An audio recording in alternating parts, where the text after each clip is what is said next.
Hey everyone, welcome to another edition of Sunday Night Geekery, number 45. So we got the gang here tonight. Sorry, starting a little bit late. Got home late. Had a bunch of stuff going on. Had an Eagle Scout ceremony to what do you call it when you're the master of ceremonies? MC, I guess is the proper word. So one of the scouts got the Eagle Scout award tonight. So and hail to we've got Dad Man Howdy. and we've got Steve Mitchum here. Hello, everybody. And we're here to Father of the cutest baby on the internet and Yeah. a real life Thor lookalike. Oh, That's man. for sure. Yeah, absolutely. You guys definitely know how to make a guy's day. And let's give some shout outs. So we got Gap Stargate in the chat and ever awesome Phantom Outsider. And let's see. Oh, Hungry Boy's here. Hungry Boy. Are we hearing tape in the background or something? Or Sounds like somebody's you're picking up hearing a box. tape in the background. Sorry about that. You always no, you wrapping presents for me? Yeah, well, sure, Mark. Yeah. See, I know that sound. You know. Oh, you know the sound? Oh, That's I know definitely that box sound. That tape, was yeah. that was like, from Mom. You know, as a kid, it's like, Mom, why is the door locked? You wrapping Christmas presents. Yep. Oh wow. Yeah.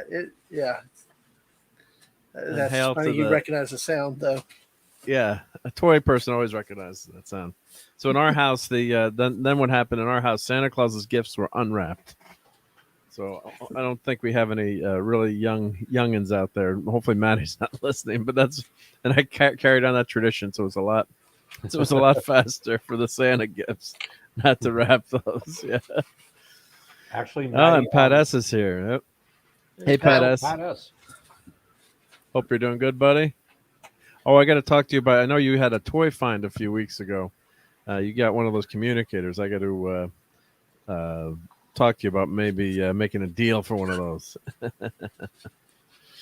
The communicator from TMP. I guess Pat S was. I can't remember if it was a yard sale or somehow I came across some cool Star Trek merch. So for a good price, which is always the best way. Yep. And let's see. Oh, Pat says everyone buy Mark's Legos and action figures for the 50th show. Yeah, gonna overflow the room, right? Yep. So yeah. So what were you wrapping, Dad Man? Anything you can tell us? No, I can't. It's a secret. Yeah. It's a secret. It's a secret. Yep. It's the top secret thing the missus is working on. Oh, good. Yep. Yeah. Excellent. And so have you? I don't think Thor has seen Thor: Love and Thunder, right? Maddie's daddy. Oh, he's muted for a second. I think he had to go help be a dad for a second. But I'm assuming he hasn't seen it. Now, Dad Man, have you seen it today? You saw it today. Yep. And what was your initial reaction? We can talk a little bit about love. Why don't we can talk a little bit about Love and Thunder? Yep. Absolutely. Well, do we do spoilers? Not spoilers. Yeah, we can do spoilers. I guess we can do spoilers. Yeah. Well, I try anyone who or mild spoilers. Let's not. I mean, look, when my mouth comes open, stuff comes out. So who knows what it is? So if you, I'll put the spoilers. But I will tell you, just in general, I forget anything topic. I was just kind of left with like, okay. It was like really meh. It wasn't the worst movie I've seen, but really nothing. A whole lot of meh. A whole lot of meh. Yeah, like I thought it started pretty good, had a good pace, then it just like died in the middle. And to recap, I guess what the opening was, the Guardian of the Galaxies. We can say that. I guess that's not a huge. I think everybody knows that. Everyone knows the Guardians of the Galaxy are in there. Yeah, when Thor gets back into shape, I guess you can say that. Yeah, they did a montage about that whole thing. So yeah, we need a montage. Yeah. So montages everywhere, and it had several of them throughout the movie too. Which it's kind of like time travel. I'm not really big a fan of the montage, the narrator reading in a movie like that. So, but just overall, I just it just was like, I mean, I've seen movies that are worse than this, but it just, I don't know whether it's truly the thing of just tired. We have of a it. guest joining us. Let's Hey. add the great Cardinal Sin to our stream. Hey, Cardinal. Hello. Hello there. Thank you for joining. Yep. How you doing? Good to see everyone. Yeah. So welcome to Cardinal Sin, and anyone who hasn't subbed to him, link is below in my show notes. But Very kind, thank you. Nice sound and nice awesome. light system behind you. Yeah, I like that. All Yeah, those yeah. lights. Oh, you like that? Yeah, exactly. Thanks. Yeah, but overall, Mark, it just was kind of like I just was like, yeah, maybe it is fatigue because we've had 20 years of Marvel movies, and what can they really do that's different or really wow you now? But one thing, if I may, sure, yeah, Cardinal Sin. Did you see the movie Love and Thunder? Oh yeah. For one thing, they can start taking the comic book characters and the comic book storylines more seriously. For instance, in Love and Thunder, we're doing spoilers here, right? Yeah, spoilers. Yep. So in Love and Thunder, Jane Foster, the mighty Thor, just shows up, and I'm like, where'd she get the helmet? Where'd she get the armor? How did she get Mjolnir? And how does she find her way to be standing right next to the real Thor? They could have explained that with one line of dialogue or a couple. But, as much as I enjoy Taika Waititi's humor, especially in things like What We Do in the Shadows and things like that, I just don't know that he's the right person to... Well, he didn't write it, I guess. But as a director, I think you have... What's that?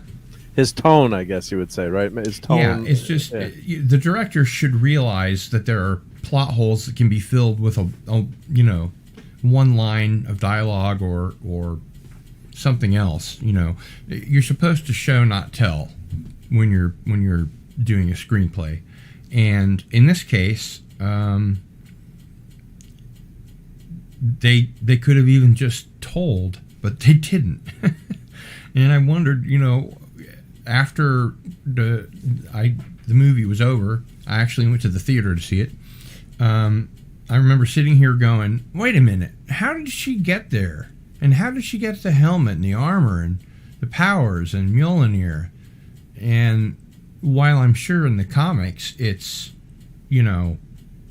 explained, in the movie it wasn't. It is actually kind of not explained in the comics, if I'm remembering. I think it's issue 25 of the Mighty. It's been 10 years since I read it. What, your memory isn't 10-year worthy? No, it's not. I'm not worthy. Yeah, but I'm trying to remember. I'm actually going to open up the comic now because I have it on my. Well, in the movie, they sort of alluded to how it happened because she went there to the new Asgard. Mjolnir was reacting to her presence, and it came together and came to her. So they kind of inferred a lot, and that's the problem in a 2-hour something movie. You may not be able to take the time to say everything explicitly and explain it all, but they kind of did indicate how it happened. But but then again, instead of, you got to runtime, you got to make decisions. How much detail do you put in the movie? So they kind of did a general inference there, and then just showed her showing up at that scene, versus taking another 5 minutes or whatever to explain it, because it's all about runtime, and Well, like I said, they could have, told us how, they could have filled those plot holes with one line of dialogue, Yep. Well, I think what happens at least from my standpoint, it was good enough for me. But then again, I don't know the lore, I don't know the comics as much, so I can see how, it may strike a bigger difference with some other people too. Yeah. Well, I think and Cardinal's right too, because the comics and a movie are a totally different medium too. So you can stretch a comic book story out. When Jane Foster appeared as Thor, it was issue 25 of the Mighty Thor, the Jason Aaron run 1 through 25, which I highly recommend everyone seek out and read, with Gore the God Hunter, and it goes to the future with Thor as the final king of Asgard, and some of his few think it's his nieces or nephews or some, from Asgard that are left. See, that sounds interesting. Oh, it's that so sounds awesome. compelling. So good. It's so but good. the way that they translated it into the film was garbage. It's the tone. It's just a totally wrong tone for. Like I was talking to one of my buddies tonight, and it's such a serious issue dealing with cancer, and most of us unfortunately have been touched by cancer one way or another, a friend or a relative, or themselves personally, and that touching scene in the end in the hospital where Thor, finally says, he loves, why? Because I love you. But they open up that scene with some ridiculously flat-footed jokes that just don't land.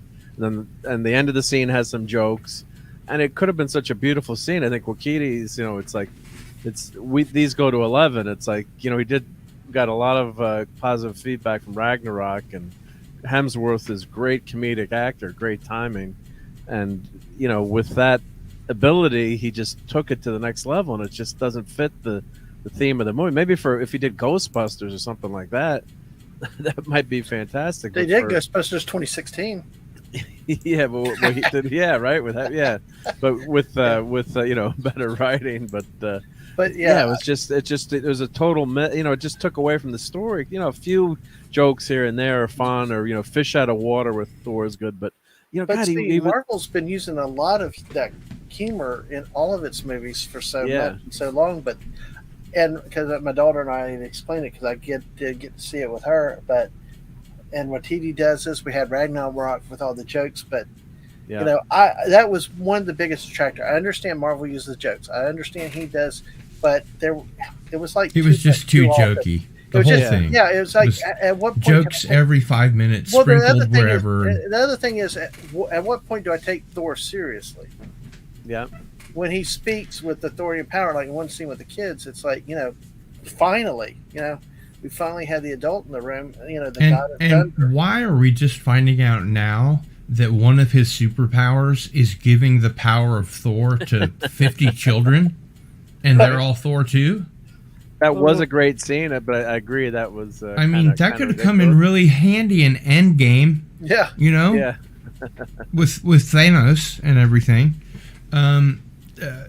May I share my screen? Oh, sure, yep. I don't know. This is kind of breaking news. I don't know if you guys have seen this or not, but apparently there was a near miss, and I guess you'll have to pull that in. Yep, I can pull that in. Yep. Chris Hemsworth revealed that Liam Hemsworth almost played Thor instead of him. Interesting. How crazy is that, right? Yeah, so Liam is on the far left, yep. And then his brother on the right was on HBO's Westworld. Vice versa. Yeah. Far right, yep. Far right, yep. So Liam is the first. Liam's on the, I guess, unless it's reversed, but yeah. The other one's Luke. Chris is in the middle. Yep. Luke. Yeah. And the quote says, "My little brother almost got cast as Thor." And so this is all over the Twitterverse, of course. So did they say how he won? Why the big brother got it?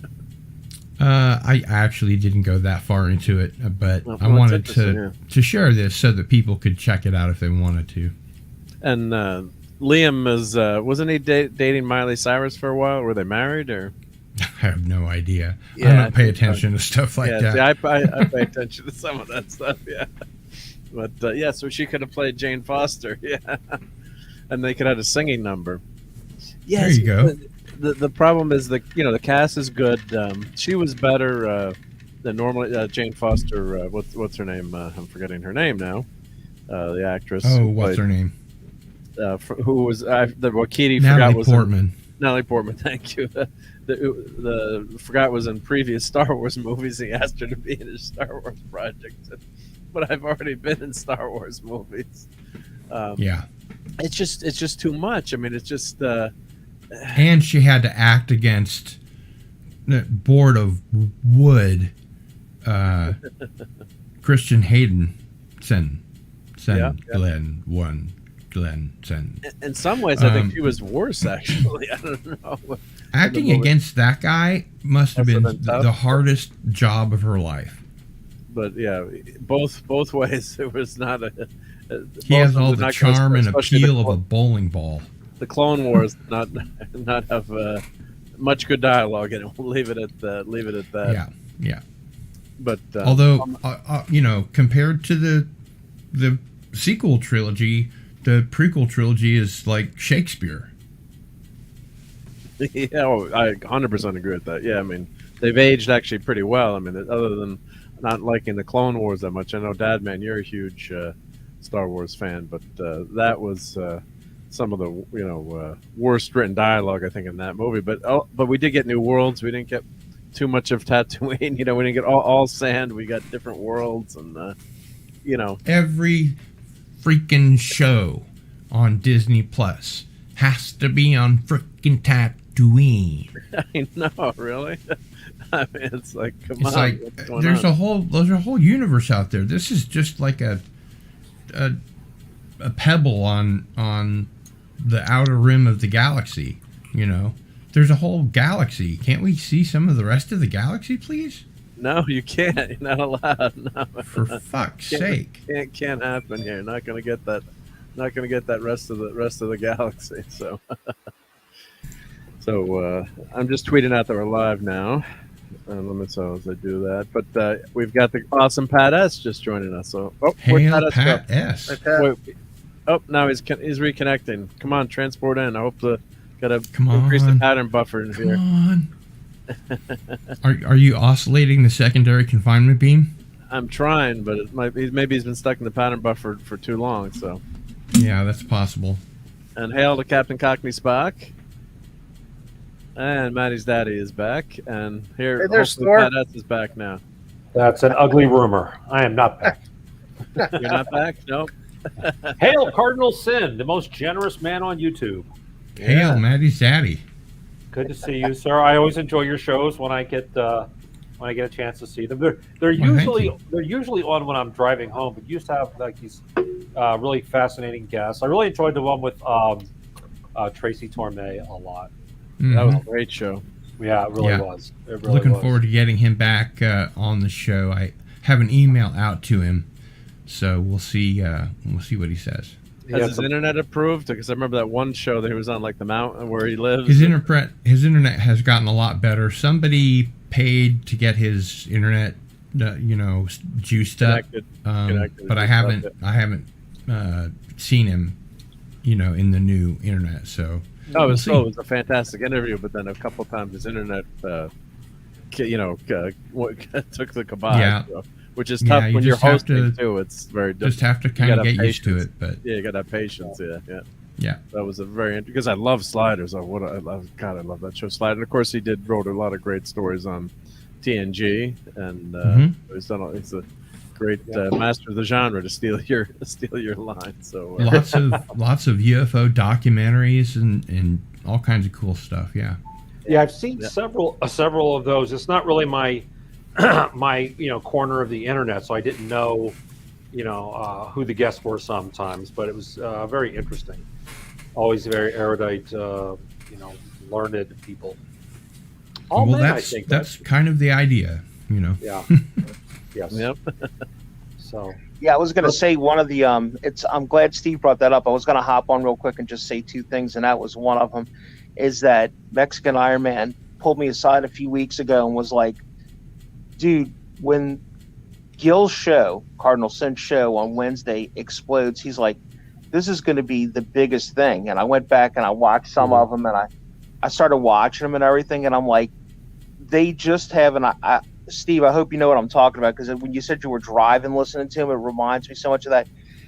The coast to coast, but I'm talking like the good stuff back in the Art Bell days before Art passed, that's what Sin's hitting on. He's hitting on all that good stuff, and he's good at it.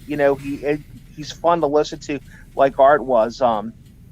I'm just going to say it. I don't think anybody really likes George Norrie. I think George Norrie's pulling a lot of. I think he's living off all the gas that Art Bell put in that tank 25 years ago. If you want to know the truth, I think most people agree with it. But there's always going to be truckers and people who drive at night, and you got to listen. That's to why we something. call him George Snorri. Boy, you're not kidding, man. Somebody should make some T-shirts on that one, because that is the truth. But I promise, if you come hang out on Wednesday nights, and that's all I do, I just promote the show for them. If you come out on Wednesday nights, I promise you'll know some people there. And if you don't come for anything else, my goodness, the giveaways, the stuff you come up with, Gil, is just amazing. Get these guys to give their books. I mean, there was one gentleman, he's given his whole series of books away, right, over a period of months being on your show. And I mean, you're talking $30, $40, $50 books. One of those books was out of print. Yeah, I mean, it was like really nice thing. I'm just going, well, I really shouldn't put my name on here, but I end up doing it all the time anyway. All I've ever won from Sin was one of his originals. Do you remember that, buddy? You remember what I won from you like about a year ago? I won one of his original recordings, one of his CDs. Oh, cool. From back in his days of when he was some good music in a band. So it's pretty good too. Yeah, it's a real collector's item. That's cool. But what I wanted to say real quick was, because I do have something I got to take care of. Oh, then that stuff is for sale on your merch store too. So yeah, absolutely. You could check it out and everything. As a matter of fact, when I hop back on, I'll try to put his merch thing. I got it right now. Yep. Oh gosh. Well, Mark, you can put the merch. Really I just have the YouTube channel, but if you want to put the merch, buddy, that's what you have wrenches for. You could tell us to do that. We don't. Oh yeah. I should delegate. Yep. Yeah. But the other thing I wanted to say, it's just gilstore.com. It's pretty hard to forget. Yeah, check it out. And Steve, I'm sure we could chime in on this too. One of those things I wish Clobby was here for. You could go out right now and spend about what it would cost you to bring another person with you to go see the Thor movie, and just spend that money. You could, for about $40-$50, you could buy the first 15 Thor annuals, and I promise you, like when you read Thor Annual 11, much more entertaining. Yeah, you'll enjoy it. The art's a lot better. You'll certainly enjoy Thor's outfit more, and the annuals. And some of those annuals, I mean, look, the annual one I think came out in, somebody knows this, can correct me if I'm wrong, I think 66, 67. So we're talking about like 55-year-old stuff. But Thor Annual 11, like I said, you'll recognize it's from 84, so it's still in the Bronze Age, kind of at the end of it and everything and all that. But that is, if you want some good Thor stories, and it's something you can have forever and display it if you want and everything, it's well worth the money. And I don't know if they ever put those. Did they ever put those like in a big continuum or like a big hardback bound thing? Oh, there's so many. There's tons of masterworks of Thor. There's but now people are buying a lot of stuff digitally, of course. So you can that's true. You can go enjoy it on that. But that's the good thing about the annuals. You could read an annual. It's almost like a standalone. Like you don't have to know every Thor storyline or what was going on in 62 to read Thor Annual 1. And that's where these guys take a lot of their ideas from, is from those annuals. You go read it and you'd be like, wow, that sounds a lot like this, but they're so lazy. They cut it up and they take two annuals and try to put them together and stuff like that. But it's definitely worth it. It's definitely worth the time to do it. And that's what I would recommend. And Mark, I didn't even think of that. That's true. Just get it digitally. It'll cost you $5 and you can read it. And the stories are there. And something like Thor, it's just timeless. It really is. It doesn't matter that it was written. An ink and paper book, though. Yeah, I agree with you there, buddy. No doubt. I really much prefer the smell of a new comic book to the smell of a CD-ROM or downloaded files. Yes, as opposed to a fine vellum, a cheap newsprint vellum. You guys are about to get Hungry Boy started.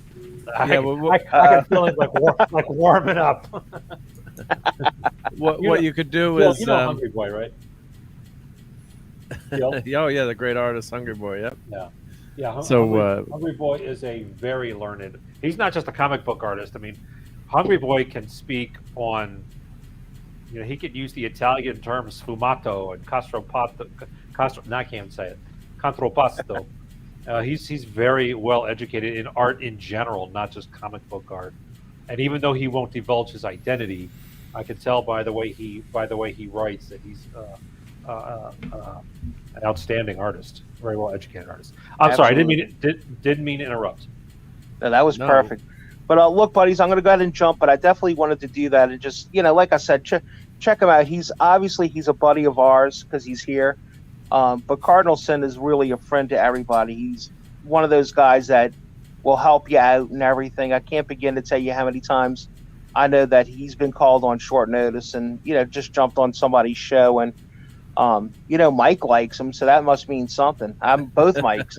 Clobby just did a show with him, too, so check that out, too. But definitely Wednesday nights, guys. That's the one that I think you guys will dig. And the guest he gets and will be getting, it's pretty amazing stuff. Yeah. But Mark, before I go, just hit me up Tuesday, buddy, or Wednesday afternoon. Okay. And I'll go through what we have and what the boys don't want to display and everything. And they are not interested in the communicator, so I don't think that'd be a big deal.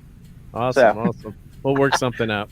All right, gang. Y'all be Thank you good. so I'm much for the gonna kind jump back words. in chat soon. All right, Pat. Thank you, I'm guys. humbled. Night. Yes, sir. Awesome guy, Pat S. And hail to Squeaka. Thank you for stopping by. She says she's Now I'm blushing. It's getting to bed. Have a great stream. Thank you. Yep. That's skedaddling. Skedaddling? Yeah, that's a southern word. I got my glasses on. You Yankees don't know skedaddling. I know skedaddling. You need to watch more. You need to watch more Andy Griffith. I got to increase the font size here. Have you? There's a bigger Did you live to tell the tale? There we go. I guess so. Yeah. There's a boy. Look, I still love the old. You could even say it's primitive by today's standards, but there's just something about looking at the original, probably of anything. Yeah. And the same for Spider-Man. Yeah. I can still read Amazing Tales 15. Reprinted somewhere. Yeah. And just love it for. These guys were in uncharted territory. Yeah, so this is the first appearance of Thor in 1963, and of course it's Don Blake, and he doesn't know that he's Thor, and you find out years later that that's the punishment from Odin is becoming Thor. So he's trying to move it, he's trying to use it as a lever, and then he's like he just gets mad and he hits the boulder here. Let me hide the text, and boom, he turns into Thor. Whoever holds this hammer, wait, let me. Yeah. Let me try it. Let me see if it works. Wow, that's a shiny one. It's a shiny one. Yeah, most of them aren't shiny. This one was. I was showing this on my review the other night. So this is a. I guess you are worthy one. After all. Yeah, I can lift it. Yeah, even though I'm getting weaker, but. Yeah. Did Maddie took my hammer again? She took your hammer? I guess so. Yeah. Oh wait, it needs makeup and a face though. It needs makeup and a face. Yeah, I should do that for fun. Everyone knows there's only one. Maddie had it for 20 minutes. Yeah. Did you guys ever see the YouTube video where the guy put the electromagnet in the hammer? Yeah. And he put it on like a pothole or like something metallic in the street, and he had a trick switch where you could turn it on and off. So you couldn't lift it, and then he'd flick the switch like he had a remote control. Yeah, I remember hearing about that. Yeah, that was such a great YouTube video. That's so cool. He'd turn it on and off where he would, so people go to lift the hammer, they couldn't lift it, and then they would, once he flipped the switch, then the person could get it. So, but yeah, Hungry Boy is saying, this is. Oh, we got Chris Persia's here. Hail to Chris Persia. Yep. Hail Chris Persia. Thank you for stopping by. Yep. And I don't know if I read it before, but Captain Cockney Spock said he did like sliders too. And of course, he's not a time travel fan just like me, but that's more parallel universes. So yeah, there's no time travel in sliders. Yeah, actually, it's just the parallel universe. Yeah. Yeah. Which is really cool. Yeah, and we don't know if we still have. Oh, there we gotta bash hammers together. There you go. Does yours? You have the movie one. I've got the here. I'll make Steve's. That's more like the movie one. Yep. Oh, I think you're muted, Steve. Let me unmute him. Oh, you muted yourself. How about now? Yeah, there we go. Yeah, now we can hear you. Yep. Yeah. That's very cool too. So, Gil, comic book accurate. You may not know. I have a little girl just turned 2, and she's always coming up with words that I didn't know she'd know. The other day, she walks into my room carrying this and says, "Hammer, Daddy, hammer." And then she said, "Heavy, Daddy, heavy." So, yeah, there's Hammer time. And did you tell her Mjolnir? Not yet. Mjolnir? Not yet. I figure I'll get around to that as soon as about the same time I try and teach her Jormungand. Yeah. But she did. What she did when she was a year and a half. I brought her up here and she saw this poster, and she said, "Daddy, Daddy," and so I was like, "Okay, it's time to start working out again."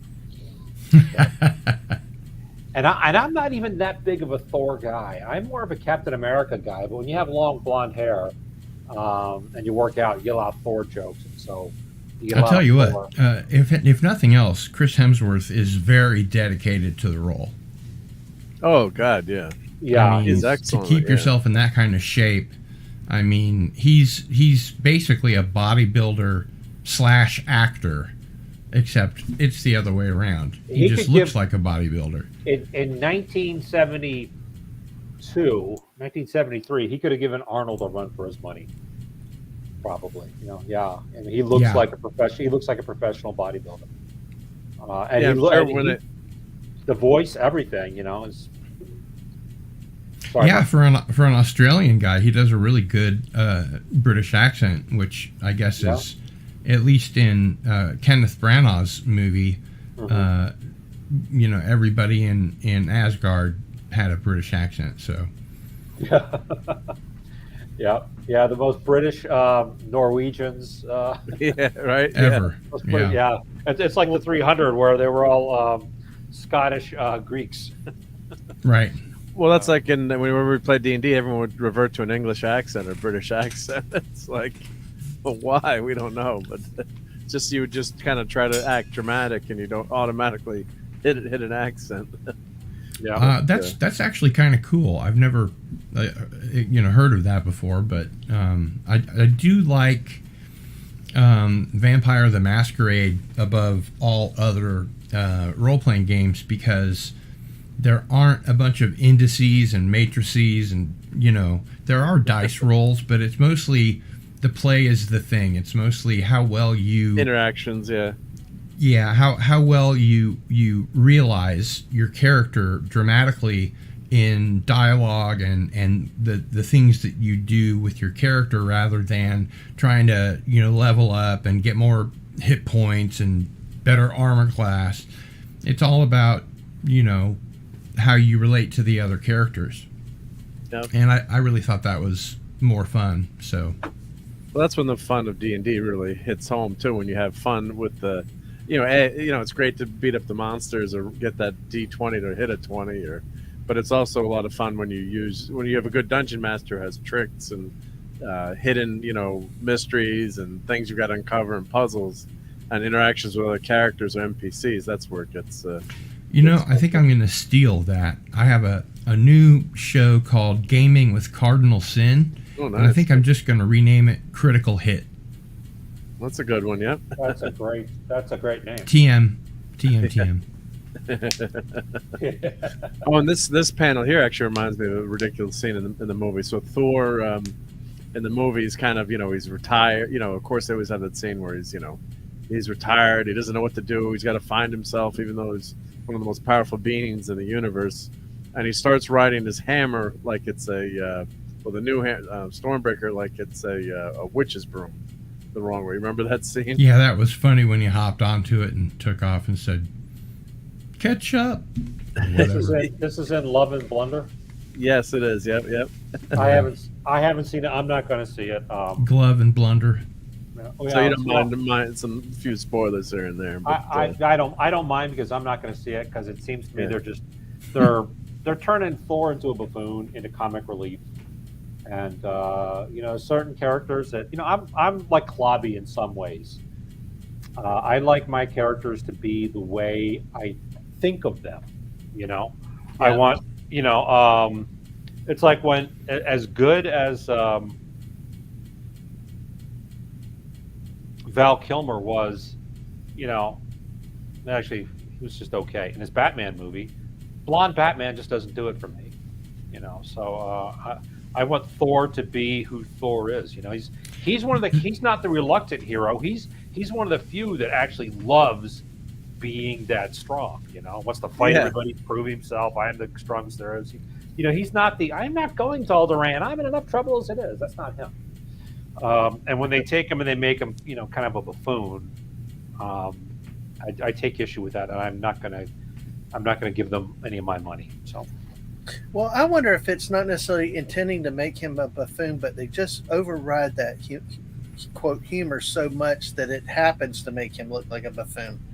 Because Marvel has, like I said earlier, Marvel has used the quote jokes and the humor in all their movies, in all these Marvel movies, and yeah, by doing that, they actually may change the character of that. I found it a big distraction in this movie. Personally, yeah, they never I'm give not you time. familiar. I mean, I'm not as familiar with the comic lore and stuff with Thor, but I mean, I lost all respect. He did come off as a buffoon. Right. It just something good can be overused in that case, but also the biggest problem I had, I just didn't think it was that great of a movie in terms. I mean, it's like it just feels like we've seen this before. The same type of general plot, center, that's and what then the the end we end up. MCU is doing. Yeah. Yeah, it's very corporate, very formulaic, and it's like a carbon copy of something.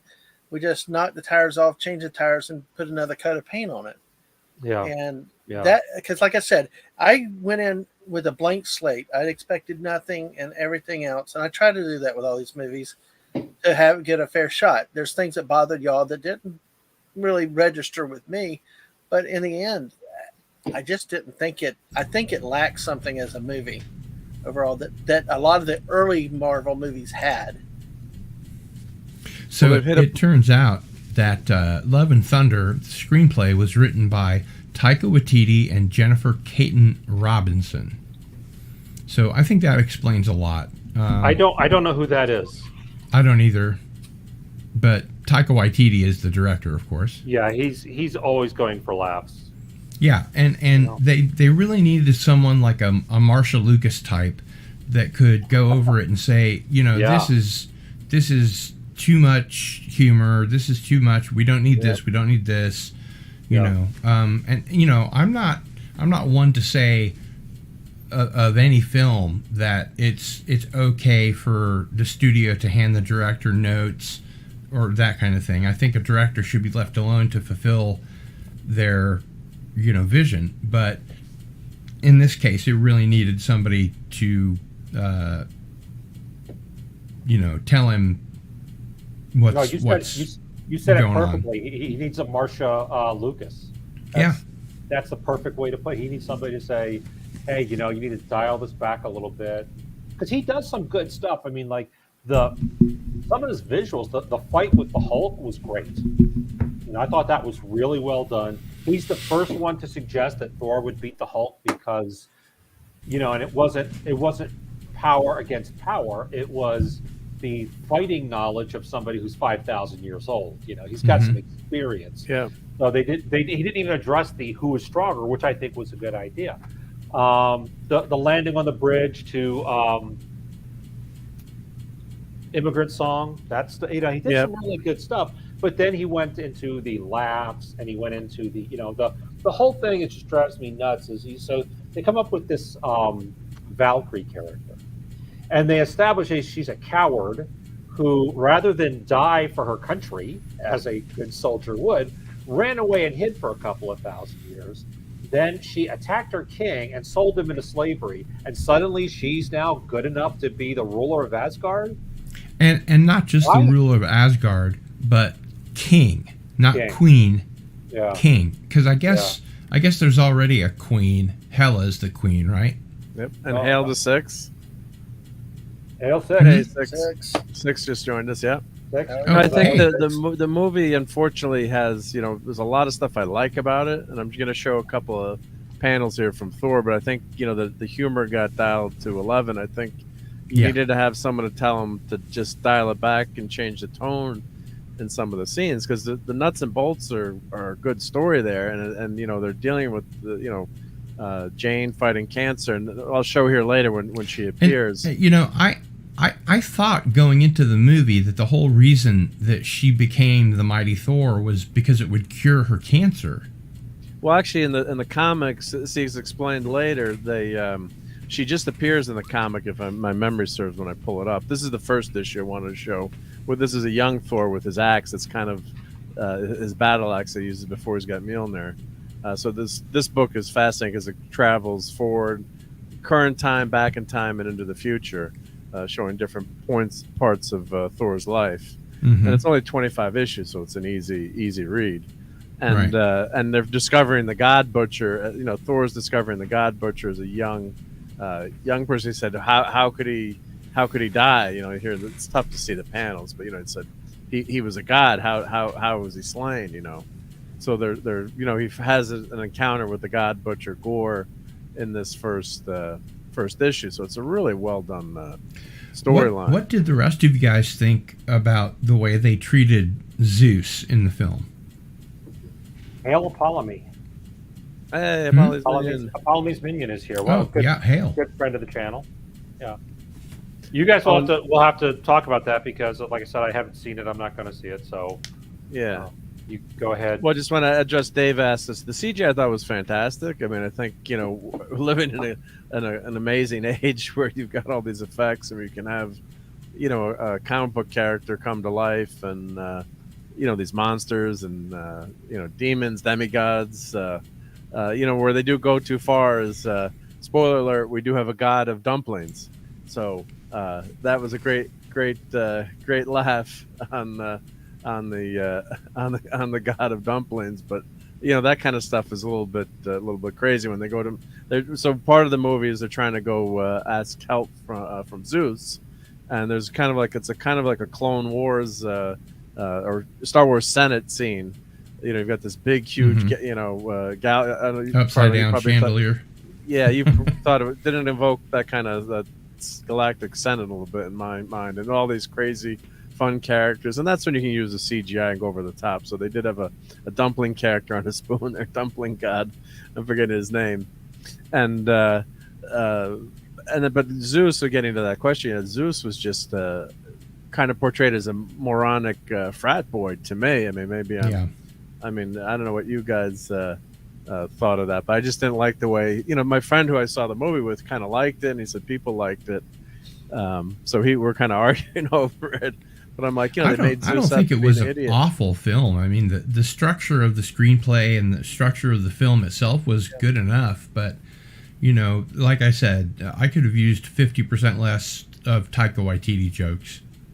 Yeah, so now this panel is actually in the movie, if you watch carefully. A scene like this where these gods are killed towards the beginning of the movie, and I caught this. So that's pretty dark stuff for a comic book. It was a real it was a flash, and I think and I don't think it was as graphic in the movie, but I recognized it. When I see it again, I'm sure I'll eventually see it again. I'll wait till it's on Disney Plus. Although, I don't know why I'm saying that, because I used to read Werewolf by Night and The Vault of Horror and The Tomb of Dracula and all that stuff. So, but it's contextually, you expect it in those kind of genres. Right. Yeah. Yeah. Those kind of EC books. Yeah. Yeah. This is like, throwing Shakespearean dialogue into Talladega Nights or something. It's just not. It doesn't fit. Yeah, and bringing up the Shakespearean dialogue, the very first Thor movie that Kenneth Branagh directed, I thought had just perfect weight of Odin and Thor and Loki, and it seemed completely believable, and I was immersed in it. It suspended my disbelief without me having to do it willingly, and the dialogue made sense, and it sounded like somebody who's actually in Valhalla would talk like. And right. Then when you give it to Taika Waititi and have him do the Jane Foster storyline, it's just you can't take it seriously. Yeah. It's Guilt brings up a good point, and it reminds me of something that I may have mentioned this before, Mark T. Is somebody once asked Stephen King why his movies were so much scarier than everybody else's, and his answer was interesting. He said they're not. He said I will introduce some comedy to lighten the mood, and then when you're relaxed and you're not expecting it, that's when I'll do something scary, and it feels scarier by contrast. But Are you talking about his books? Well, they were talking about. I think they were talking about it as movies, but this was a long time ago. So, and I'm older than dirt. So, I always make the joke. My birthstone is lava. I don't have to worry about people finding out how old I am because nobody can read my birth certificate since it was written in hieroglyphics. But right. But if you're the oldest person on this panel, I'd be very surprised. I am. Okay, I'm very surprised. The only person who's older than me in the whole group, I think, is D-Bud.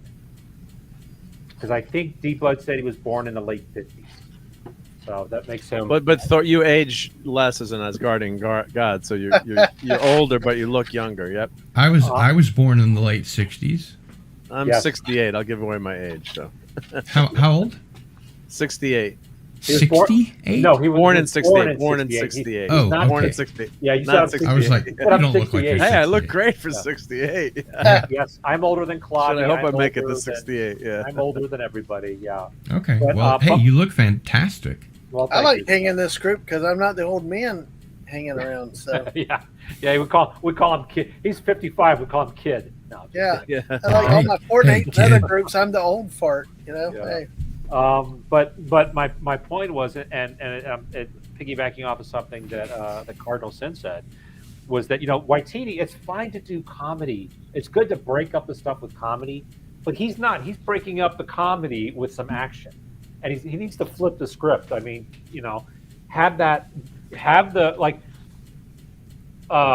Odin died, no reaction from Thor. Loki died, no reaction from Thor. Who's the seer of Asgard? Heimdall died, no reaction. Yeah. And the brothers put it in Endgame, or when it was Infinity War. I forget which now, but Chris Persa says Steve looks great because he really is Asgardian. Well, thank you, sir. I appreciate that. But in that case, Skull. Yeah, I gotta get that sound effect.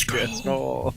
Oh, that's my thing. Is I never touch Skull. That's why I look so. Yeah, no. But that's so it. anyway, that's my 2 cents. I think that Thor should be the the one guy who's two-fisted, red-blooded, not afraid to jump in, not full of self-doubt like Green Lantern. They gave the ring to the wrong guy, or the classic reluctant hero. So when the movie was actually Thor on the screen, I think that they portrayed him with confidence and fairly well. But when other stuff was going on, it was just like romper room. It was just silly time. Yeah. Yeah, and I just want to address this comment by Six. Yeah, so I posted a link. I'll show this article. Let me flip this over the screen here. So, I always recommend, maybe grabbing an omnibus or reading some of the early issues, or which you could find, omnibus number 1, Walt Simonson run. The Simonson run's a great long run. Yeah. But if you wanted to know more about the movie and where the movie comes from, just, God of Thunder 1 through 25, which I've been showing a few images of, and you learn about the God Butcher. And it's a good starting point. This is when he first encounters the God. They even God sort Butcher. of made him look like he did in the comics. Yeah, a little bit. Yeah, it's more Voldemort-y here, with the, but a little bit. Yeah, and he's an arrogant. When did this run come out? This was about 10 years ago, I think. 2012. Yep. Yeah. That's long after I stopped collecting comics. Same. But this was a really excellent. One of the last really good runs, I would say, in modern comics. If you want to call this modern, I guess 10 years ago is modern. It's a decade ago. But they're showing Thor as an arrogant young god. He can't lose, right? And then Gore takes him apart. So it's a quick. I shouldn't say quick and easy read. 25 issues. Original Sin. Hey, look, there I am. There you go. And then original. like the goats, they screwed up the goats. I can't say the goats' names with the magical goats that. I thought the goats were the best part of the movie. Well, they were funny, but they're supposed to be magic. They're not. You know, they were just goats that they found on a plant. Tooth grinder. Right, and so and they were screaming the whole time. I mean, that was funny though. Like when they landed on New Asgard, funny. I'll give them that. Yeah, that I knew they were gonna scream, but when they did it, I still laughed. You know. Yeah, I thought it was funny. They could have done it less, you know, but the way they did it wasn't too bad. They were the best part of the movie, I thought. I mean, I could see that. That's how you say it. Yeah. Yeah. So, but they were. This is how you say their names. They're. These are the goats' names here. I can't see. So it's coming in the chat now. Yep. Yeah, So, I have to keep it. I have to keep a second window open so I can look at the chat. Here, I'll show it on the screen. Yeah, these are the names of the. Mark, pull up the when you get a chance, pull up the Walt Simonson run, because for my money, I'll pull that up. Yeah, the definitive. Tong Grisnir and Tongsdöster. Yeah, say that. Say that 5 times fast with marbles in your mouth. Yeah, really. Yeah. How about Jormungand or Yeah, teeth grinder, one that grinds teeth. Yeah. It took me forever just to learn how to pronounce Mjolnir correctly. How about Hugin and Munin? There you go. Yeah. Because I know a guy from Norway. I know a guy from Norway, and we're not actually pronouncing Mjolnir properly. It sounds good to us. That's probably horrible. Yeah, he's kind of like, no, it's not Mjolnir, it's Mjolnir, and I'm like, I didn't hear any difference, and he's like, how can you not hear the difference? So, because Thor would eat his goats and then resurrect them with Mjolnir, so he'd eat them for Gil, I like to think that I'm part Norwegian. I've got blonde hair and blue eyes, so probably my English ancestors were, I have to say it. Probably got a little Norman, a little Saxon. Yep. All the Northmen, yeah. So. Oh man, I thought that movie was great. I ordered it on 4K. I pre-ordered it in 4K because I love Robert Eggers and he can do no wrong. And I was not unhappy at all. It was such a great movie. I'm sorry, which movie are we talking about? The Northman. Oh, that came and went so fast. Yeah. It had all this. People were all upset because it was played by men who looked like they could be from Norway and were men.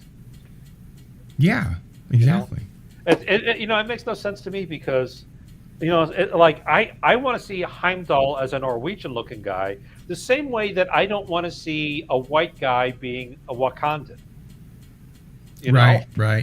And I can understand that, but Idris Elba is such a magnificent actor. Dude's badass.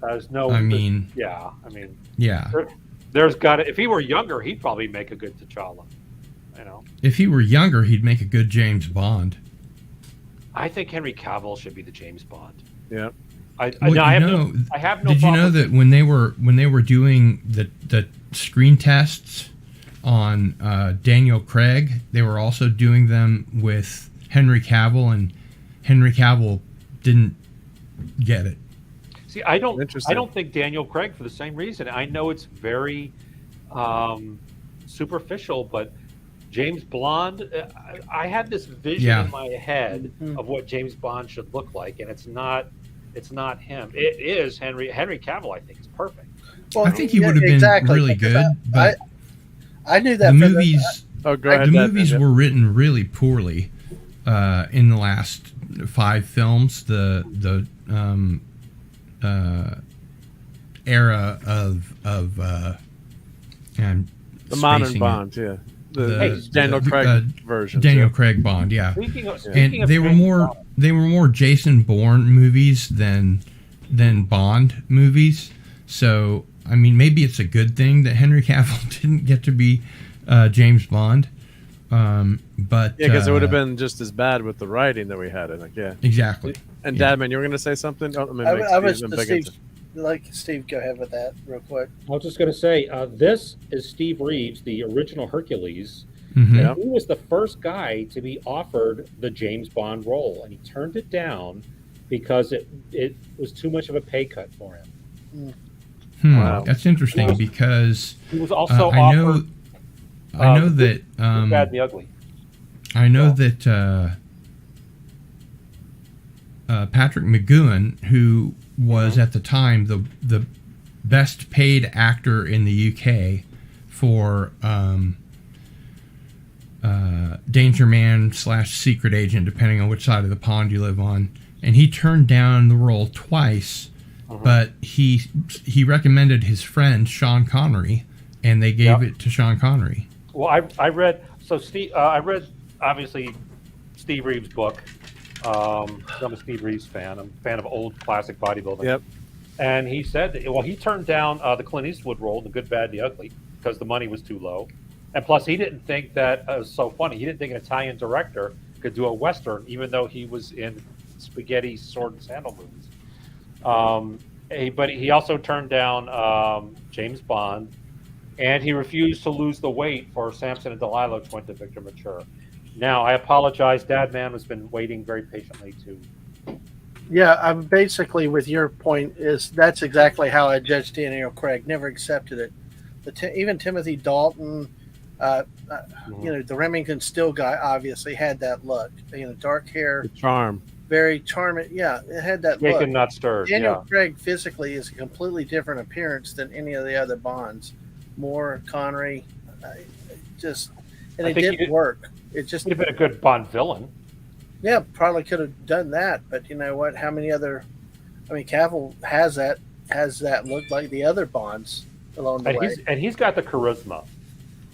Henry Cavill has charisma. He does. He's got a lot of charisma. Oh, yeah. It's just that now I think he's too old to play Bond, and I also think there's a fair point to be made that Bond has kind of aged out at this point. He was, engineered as a Navy commander that made it into the intelligence service, and obviously got his license to kill and all that kind of stuff. But in the Daniel Craig films, I guess it was kind of a restart, because in the first film he has to get his 2 kills to earn his license to kill, which is kind of weird. Yep. But the character in the books is pretty different from the character in the films, especially the later ones. But no, Dad Man's got to head out now, unfortunately. So we're gonna have to let him leave, and even though we don't want to. So but everyone follow his daughter Ang on Twitch. I'm gonna put how many? Does she have like a gazillion subs by She's now? up like 742 now. So nice, Right on. nice. Yep. So been really Ang does a lot of gaming. growing And, lately. Yeah, and sometimes she has me on too. So she let you on once in a while, Dad. yeah, and keep an eye out for me and Mark on Friday nights at midnight. Yep, we're doing For some Friday night and Fortnite. maybe a few surprises during the week. So We try. We try. I've been super busy lately. So I know. Well, priorities, Mark. Got to get the Fortnite. No, I'm just kidding. Yeah. yeah. I know. But anyway, you guys have a good night. Thanks for having me on, Mark. And y'all Appreciate get some that, rest. man. See you next time. Good streaming with you, Lock Dad. your Man. oven. All right. Take care, Cardinal Sin. See you later, Steve. All right, buddy. Good seeing you again. Take care, Dad, man. Thank you. Yep. Good Hey, Tim's Talk on your left. Hail Tim's Talk. I'm Hail getting Tim's laughed Talk. again. Hello there. Long I'm time very no see, slow. buddy. So I did want to talk about this part of the movie, the comic, and it's actually the comic, as usual, explains it better, and that does look like Portman a little bit in that last scene. It seems like they copied that panel a little bit. So A to little bit, explain, and this was 10 years ago.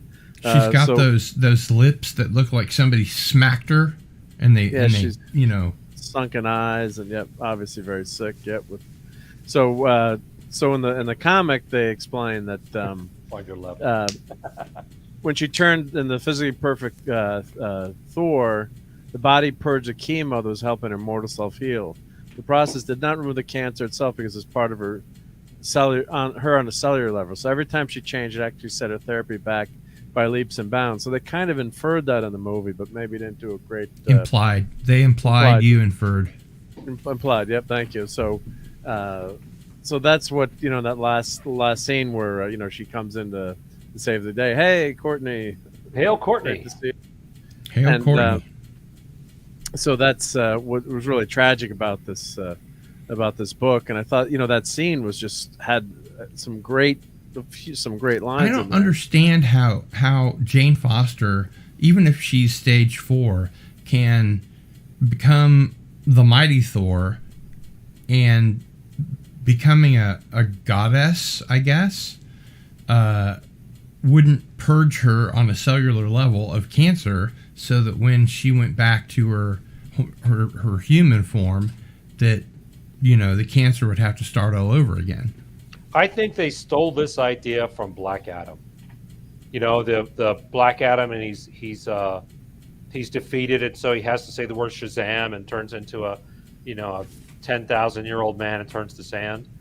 I think somebody was thinking about that and said, "Oh, wait a minute, what if we did that with Thor?"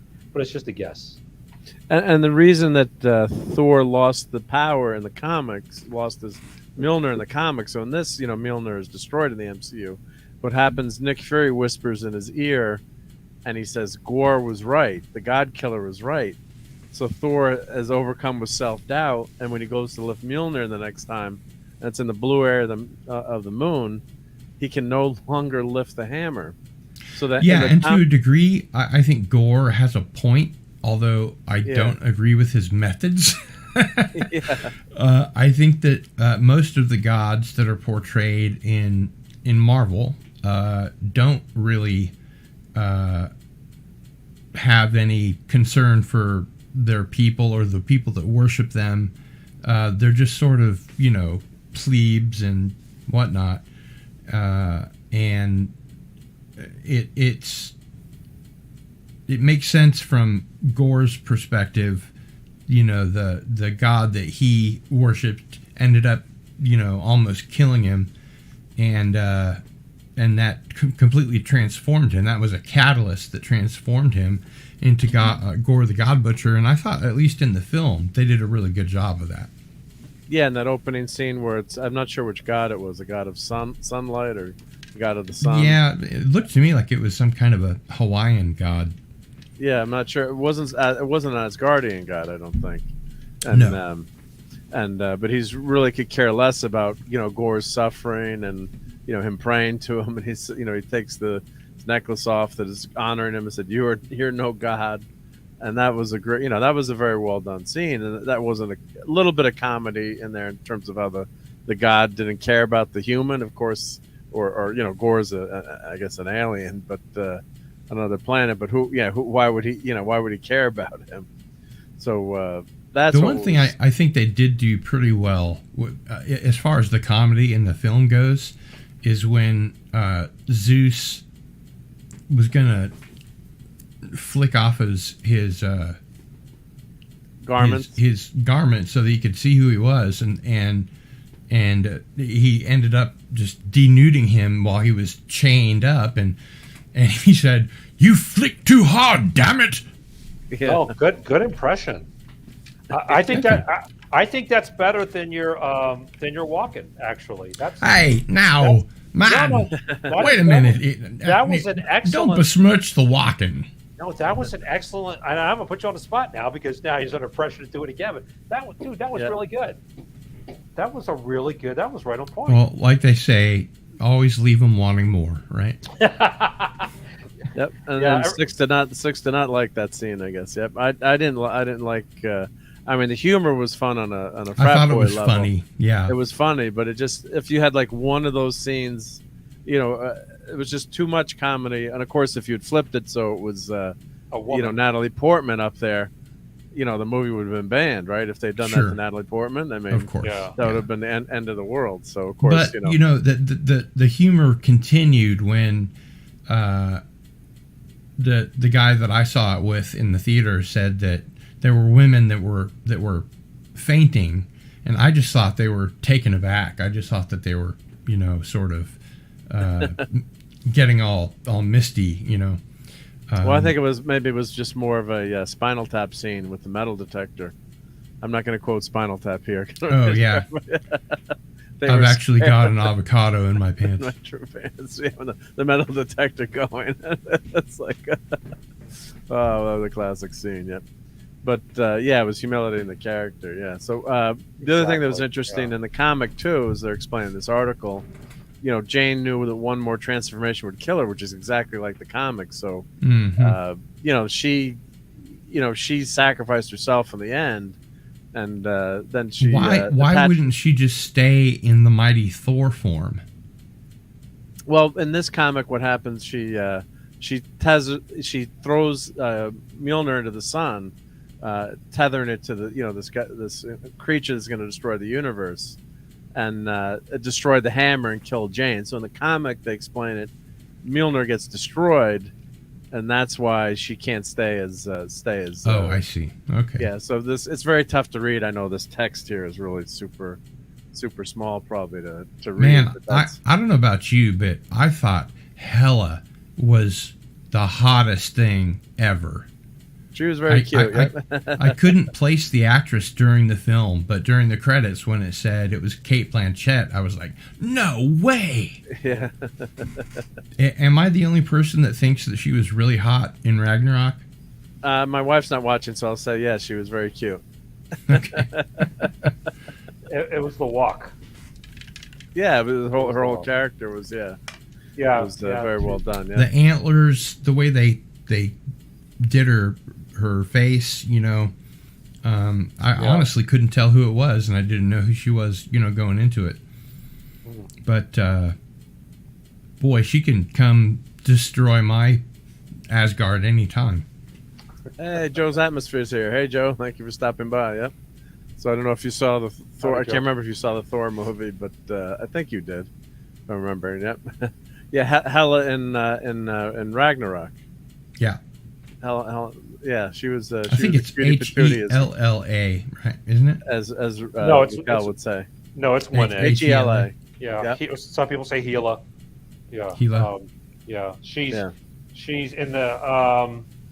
I believe that in reality, or in the mythology, I believe she is Loki's child, as is Jormungand. Yeah, I think so. Yeah. The serpent that encircles the earth. Yeah. Who is Hela? Hela. Yeah. Really? In the Greek, in the Norse mythology, Loki is not Thor's adopted brother. He came on the scene about the same time as Odin did. He's a frost giant. That's in the comics. I don't remember if that's true in the mythology. Oh, not in the actual mythology. I see. Okay. Well, don't quote me on that because it's been a long time. All of our knowledge on the Norse mythology comes from two books written by an Icelandic chieftain named Snorri Sturluson, called the Edda Prose and the Edda Poetic, and basically he's the only one to ever write this stuff down. But I believe that Hela or that Loki. I'm not sure. Yeah, I think Loki actually. It is. Yeah, we're getting in the chat. Chris Persian, a bunch of people in the chat, and hail to Pop Culture Creator, and thank you for subbing to the channel. Much appreciated. Yep. Pop Culture Curator is here.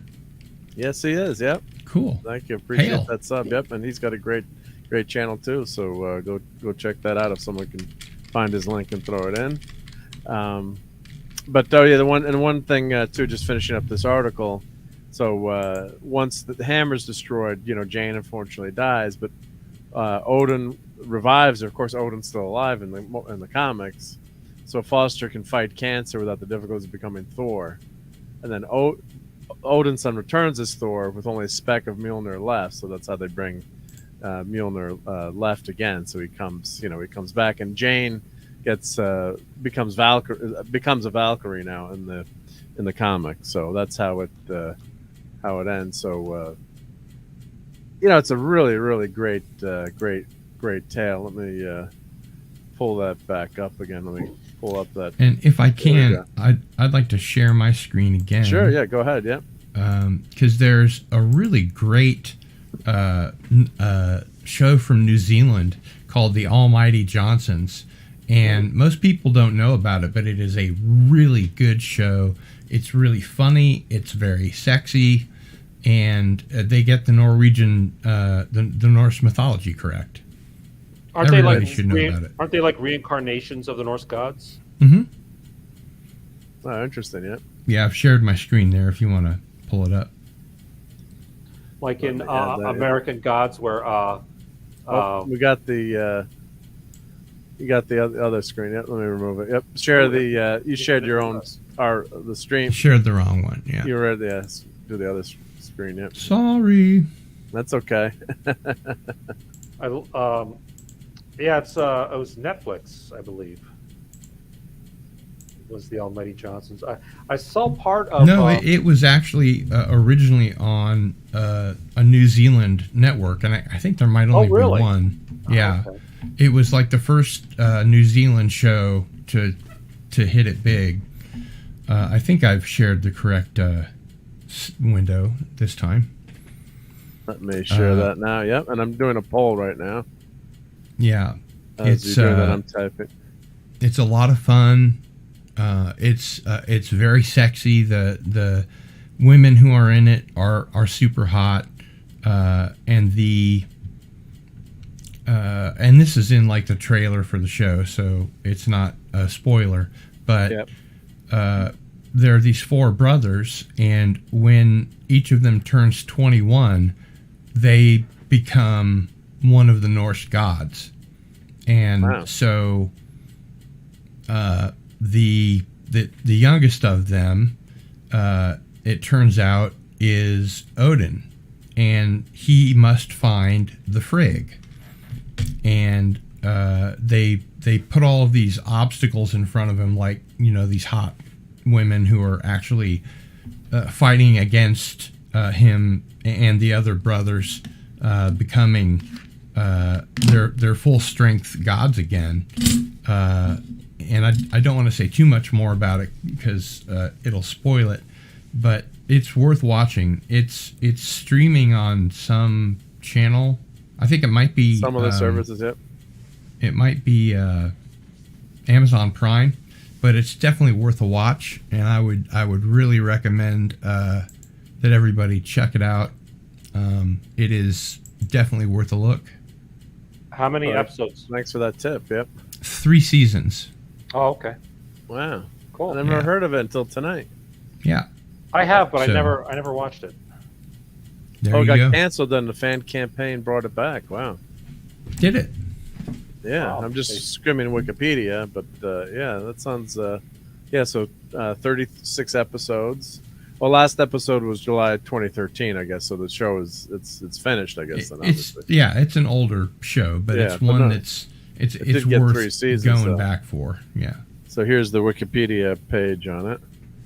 And when you said you're going to show me a bunch of Almighty Johnsons, I got worried for a second. But I'm like, where's Cardinal I going didn't with say this that. one? Sorry, I couldn't resist. Apologies to Apollo's Minion, to Courtney. What other ladies do we have here? All women everywhere. All women, All women everywhere. real or imaginary. Yes. That's right. Anyone that identifies as a tree You know, 6 didn't mind. Yep. with a little eggplant. Yeah. So Gil, I used to cosplay as Thor at the Salt Lake Comic Con. Oh, really? Back when I used to work out, yeah, I was much bigger in those days. My arms were like you can't- They're they still pretty buff, man. I'm an embarrassing shadow of my former self. But anyway, one day these people came running up to me and they said, "Thor, thank God we found you!" And they thrust their baby into my arms, like less than a year old, like not even walking. And I'm thinking, what the hell is going on? And the father starts going, "Odin, Odin, look at Daddy, Odin." oh. I said, "You named your kid Odin?" And they said, "Yeah." And I said, "Wow, he's gonna get a lot of jokes, but at least he's got a day named after him." And they said, "What do you mean?" And they did not know that Wednesday was Odin's Day. Right. Oh, Which is And we've which got is we've got why someone. in American Gods, right. the Ian McShane character is known as Mr. Wednesday. Yep. Right. Yep. And Friday is Frigga's Day. Thursday is Thor's Day. Thor's Day. Yeah. And when you're it's funny when you're singing. on Dancer, on Prancer, or not singing it, but yeah, you have Donner and Blitzen, and Donner is Thor in German, and Blitzen means war, like Blitzkrieg. Yeah. And very, very violent Christmas carols we have here. So. Yeah, there's a lot of violence there. Yep. But I promise you, everybody that's watching and all you guys here with me on the panel, you will not be disappointed. Just watch the first episode or two, and or you can get the Blu-ray, pretty cheap. So definitely check it out, and I will stake my reputation on it. Wow. Okay. Maybe I'll have to buy the physical media because I don't subscribe to subscription services. I'm trying to close the poll here so I could see. Hey, we have some new people as well. Yeah, some new people. Yep. So we've got a question here and hail to Jeffrey Wilkinson. Mark D, who do you think would win the fight, Nate Gray or Franklin Richards? I'm gonna have to go with Franklin Richards, although Nathaniel Gray could give him a good run for the money, but I think Franklin Richards, well, now, of course, in the comics, he's got no powers again. They keep going crazy with his powers, but, he reshaped the universe at one point and sent all our heroes off to the Heroes Reborn world, and we got those great issues. They just can't let anything. They don't know what to do with be. them with Franklin. It's like the old saying: nobody stays dead except for who was Captain Marvel. Well, no, there used to be a saying for a while. There used to be a saying. It was I'd love it if Captain Marvel stayed dead. Nobody stays the original dead. Captain Marvel. I swear, any day now they're going to be like, Uncle Ben is back, and he's pissed. Yeah. Uncle Ben's going to come back and have a vendetta against Peter. Yeah. Peter will come home and all everyone he loves is tied to a chair. Why didn't you save me, Peter? Yeah. But I mean, I think Nathaniel Gray is really very, very powerful too. But I think, I think that Franklin Richards at the top of his powers. I think what they did, they just depowered Franklin Richards so much and then of course they had the thing where they said, he wasn't a mutant, then he lost his powers, and it just there's some really crazy writing currently. No, but then he wanted to go to Genosha, and then they kicked him out of Genosha because they said he wasn't a mutant. He couldn't be. There's some really ridiculous Genosha, stuff Wisconsin? Where the mutants, where the mutants dwell. So, where the mutants dwell. Irving reminds me of the and Willie Lumpkin. The Ballad of Bilbo Baggins. Yep. Chris agrees with me. Yep. Okay, wait, Gil, can you do the impression of Nimoy singing the? Because I'll be really impressed if you could do this one. No, I can't. Okay. And I probably never would because I respect him too much. For those of you who weren't around 20 minutes ago, Cardinal Sin did a great Hemsworth impression. You flick too hard, damn it! That's really good. Pretty good, yeah. That's really good. Yeah. I wish I could do that, but I want to say something before 6. I think the ultimate version of Thor. I would say get Thor Visionaries, the Walter Simonson run. I think he was the best writer of all of them. He introduced characters from the mythology that we had not seen in the comics before. He took characters that were silly and gave them some gravitas. Like there's who's the big fat character in Thor of the Warriors 3? Volstagg. Volstagg. Yeah, I was thinking Voldemort was all I had in my head too. And he made Volstagg, an actual character with a background on history, and he used to be this great warrior, but then he fell in love and got a dad bod, and the Executioner, Scourge, they made him a sympathetic villain, which was, and he created Beta Ray Bill.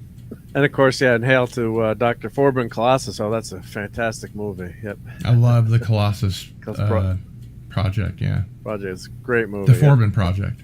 Forbin. Yep.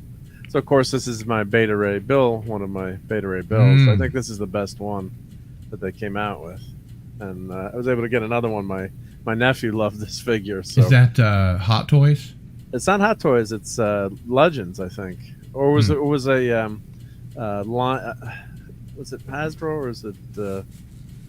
I can't remember. It's one of the. I think it's one of the series where they were doing Thor line, and but it's I think it's the coolest beta ray bill.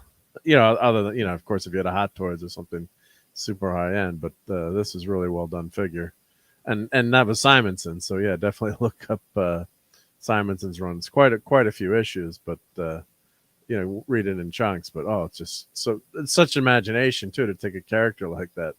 Was just so good. And hey, Small Time Republic, Kale. So thank you for stopping by. Yep.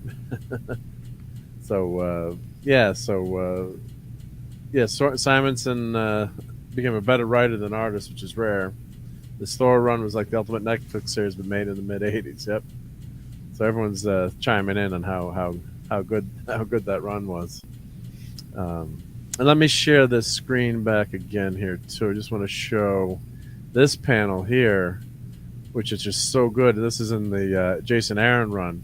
So now all of a sudden you're reading this issue number 1, and boom, many millennia from now, the Great Hall of Asgard. You're like, what? As a reader? I know it's really tough to see because it's small on the screen, but the quest, that's what I hate. That's what I hate the most. The wretched, unending quiet in this place. And you look down, you're like, is that Odin? You're like, no, that's Thor. What happened? Yeah. Now there's just the shuffle of those things out there, mocking me with their blackened silence. And you see a cutaway to Mjolnir, and I love that angle there. Damn this quiet. If I'm to die, it will be with a weapon on my hand and a roar in my throat. Bring me my arm. No answer. I'm so damn old. I keep forgetting there's no one left. No one left but me. I am Thor Odinson, king of a broken Asgard, last of all the gods. And today we'll try to yet again to see Valhalla. So you're introduced to this broken down Thor in the future. He's missing an arm and an eye. He looks like Odin. And it's set in the future. He's still got Mjolnir, and he's fighting off these Gore's creatures here. And he's got the Destroyer's arm. So that's his arm. So Malekith has cut off his arm, you find out later, and put out his eye in a fight earlier. So it's just now that I face it like what's he say here? Know that I face it like a god. So that's just such a great setup issue. So that's issue number 1, and I'll skip to issue 25 just to show the introduction of Jane Foster, how it ends. But I just can't rate that any more highly, that those 25 issues. So they go through the whole saga. So I'll just skip to that last panel. So people, spoilers, you probably want to read this. So these are Thor's nieces, I think, if I'm remembering correctly, from reading it with my shoddy. Where'd it go? My shoddy memory here. Can you pull down the comments so we can see Cardinal? Yeah, let me pull. Yep, sorry. Let me. I feel like Hey, sorry. I'm back. You're back.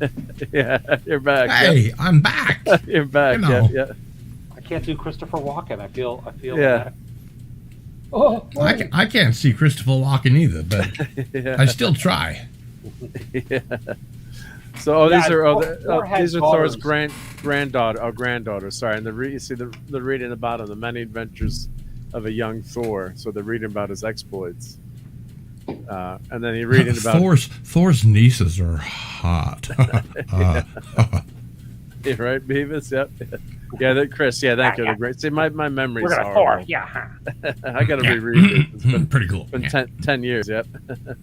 So I love how the art style changes here. So they're reading this book. So in your mind, Wow, look at boom. that. So they're reading the book here. So then he's got an axe here. Yep. That's pretty well done. Yeah. So They and look at went that panel. How from cool kind of- that is. Yeah, they went from that kind of TV show. And that double panel is just to die for. Yeah, it's great. Some great art. You know, Yeah, I put my jeans on one leg at a time, like everyone else. But when I'm done, I make gold records. right? For Asgard, yeah. So that's just comic within a comic, and I'm just gonna flip through. But that's a cool. Normally, like this kind of type of art wouldn't be my boat, but it just fits in with this book so well. So so if they had taken this story more seriously, I think with interjecting some humor might have the story would have worked a lot Exactly. better. Yeah. Like I said, if they could go with 50% less Taika Waititi humor, that would have been great. Because I think there were some honestly funny moments that were good, but there was just too much of it. Yeah. So and then we get to here's Malekith the Dark Elf. Of course, is much better than he was in the movie. Wow. And then this is the splash page with you don't know at the time it's Jane Foster, but it says a time for an all new Thor. So that's a great splash page. But of course, everyone was upset. They thought, why did they call her Thor? And so she's, the granddaughters open the book, and there are pages torn out. Not all of them I can see. What's it say? It says, it's a time of dark kings rising. So they're talking about a brooding dark elf. Who would have thought? Yeah. Who would have thought? Yep. They're usually so chipper. Yeah. Yep. Get off my lawn. So that was the panel where it was revealed, and everyone in the comic book shop was like, who's Thor? But the good thing about this series too is Thor had a parallel book running at the same time too. So then you find out about Thor's adventures when he's lost the hammer. So he's still Thor. He's just kind of down, going through hard times. So he was never totally replaced, and they didn't know who it was. Then you find out, I think, in issue 4 of the Mighty Thor that it's actually Jane Foster, and that she's fighting cancer.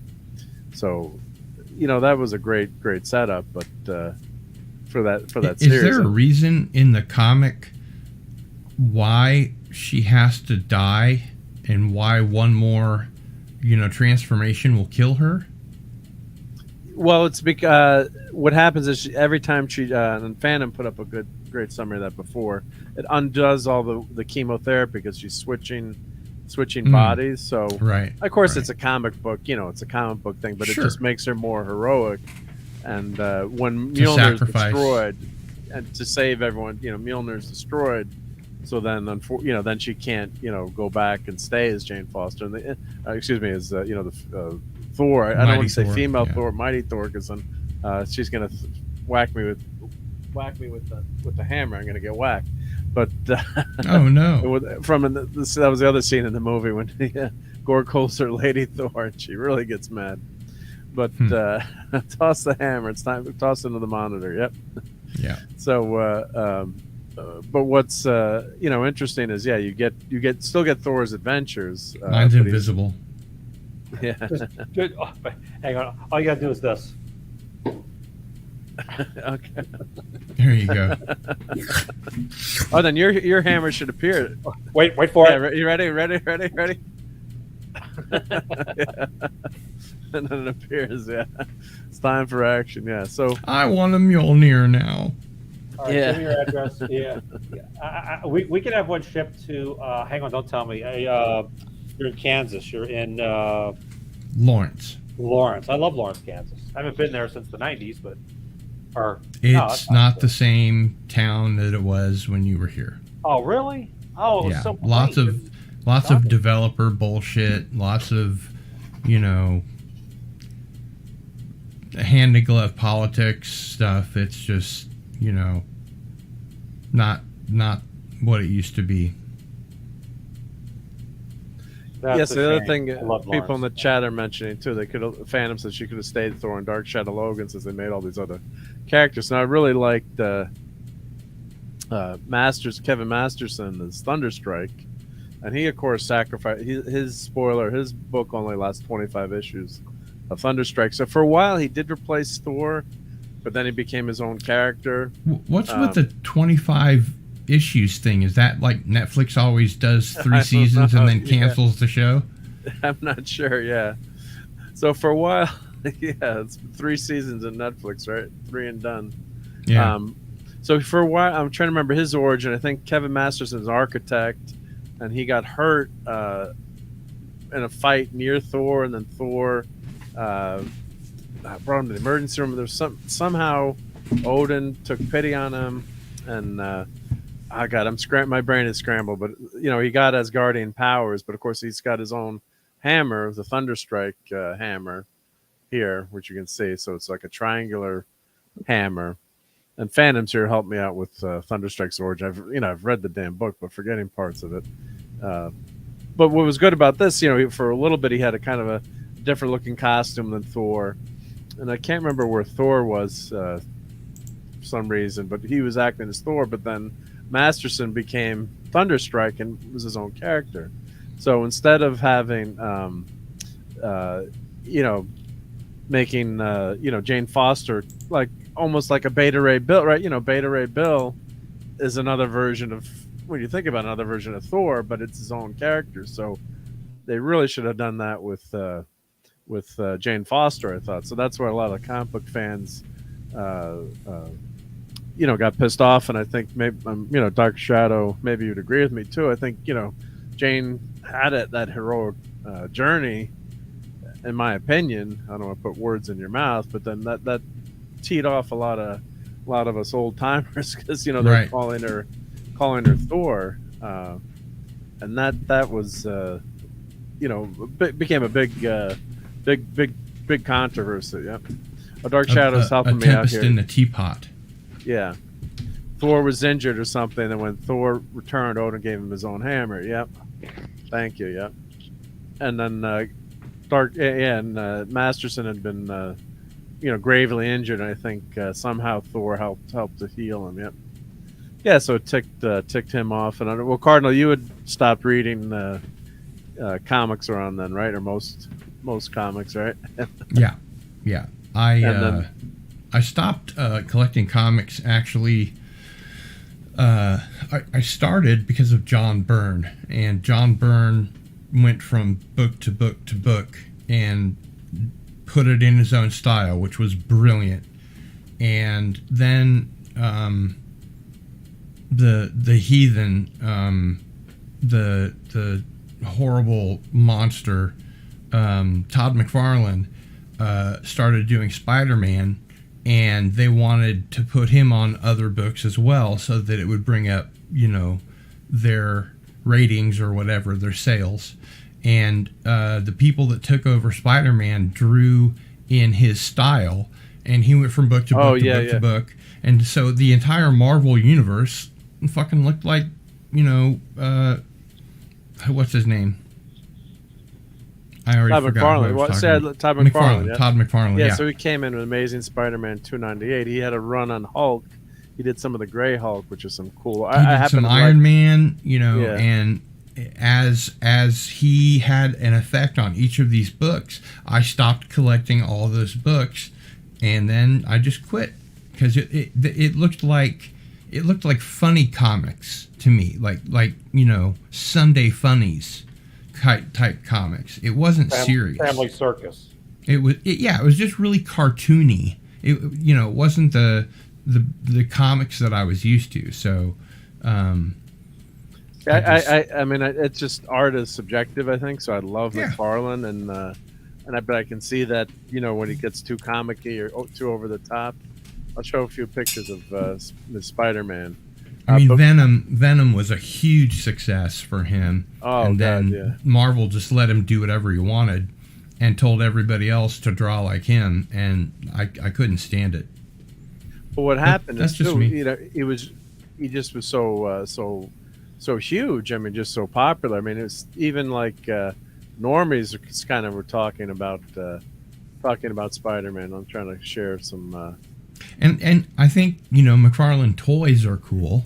I don't have a problem with that. I also enjoyed his movie, The Secret Life of Altar Boys. But it just left a really bad taste in my mouth. Yeah, so let me share. I'm going to share some McFarlane art here. Oh no! Yeah.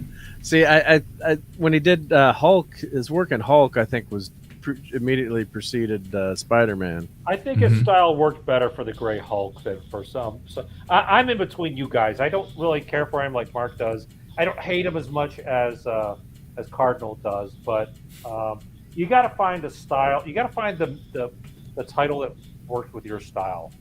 You know, I think his boy. There's some weird anatomy going on there that I will not. Yeah, that's just, you know. But see, like this pen, I love this. I love Hulk. this kind of stuff. Like this is a little bit over the top, but this like this. What I loved about McFarlane was, you know, the physicality of it, where maybe it's not possible to do, but it was just so vibrant. And he didn't invent this type of webbing, but he really, you know, kind of became his thing too with the spaghetti. You know, this, I guess they call it the spaghetti webbing. And I happened to buy a subscription through the mail at that time, and I'm missing $298. I think I have $299. I think I started with 300, but it was just everyone was talking about it too. So it was just a huge cultural phenomenon. Of course, comics were just so much more popular back then in terms of sales. So, you know, if you think of it, if you've got a guy like that where you know, the comics are selling like crazy, he's your all-star. No, I mean, for Marvel, it was a no-brainer. Yeah. For my, you know, from my perspective, they just lost a customer because of him. But I'm sure they could give a fuck. yeah. Oh, it says Chris Persia puts up here. Thank you, Chris. He says Odin pulled a Don Blake. Thor went missing because he's friends with Thor. He was granted Mjolnir and became Thor in order to find Thor's soul. Which, spoilers, was an Eric Master. Oh, that's right. Yep. That's right. Yep. Exactly. Yeah, they were merged for a time. Thank you, Chris. Thank you.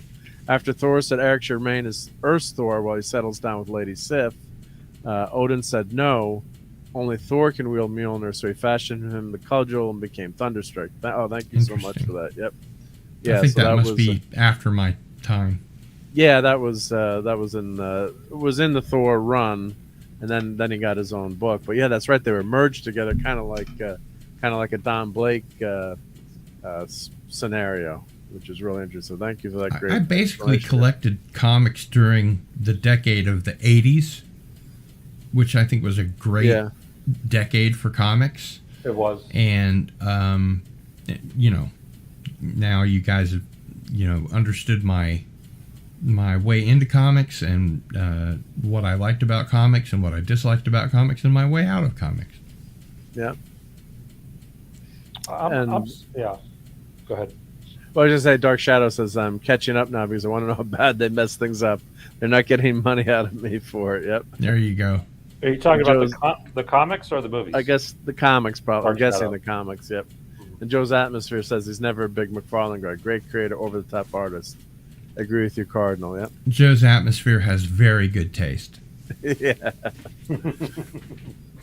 See, some of the Spider-Man stuff I do love, and then who came in after? Was it who followed? Let me pull up my comic book program.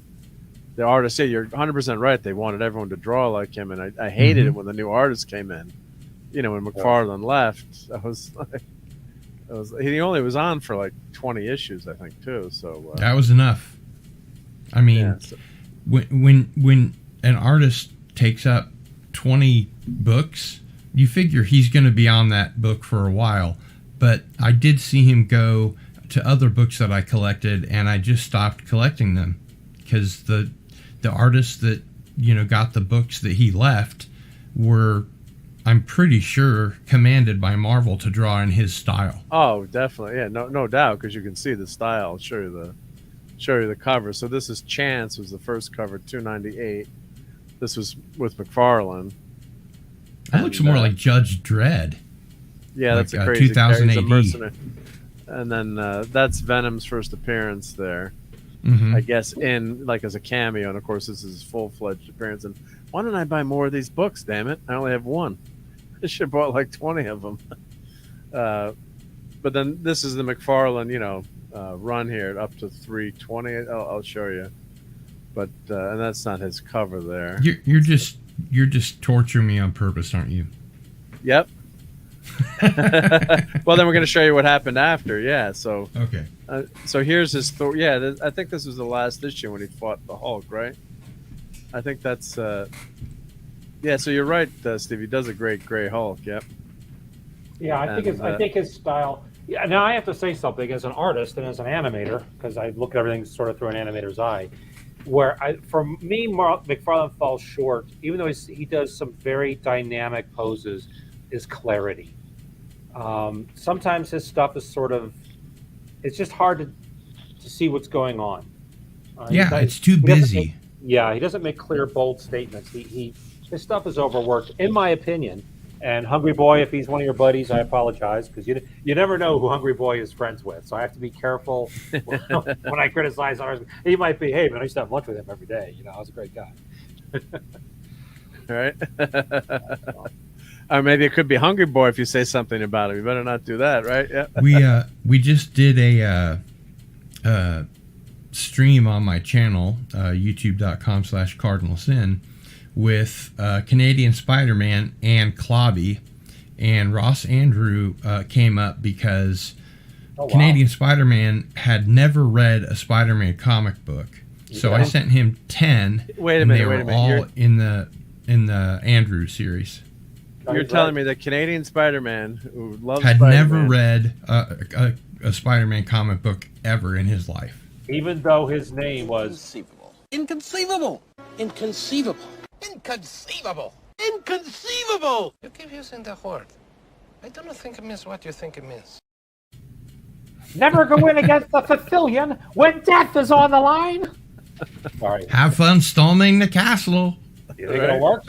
Take a miracle. Right? Yeah, so...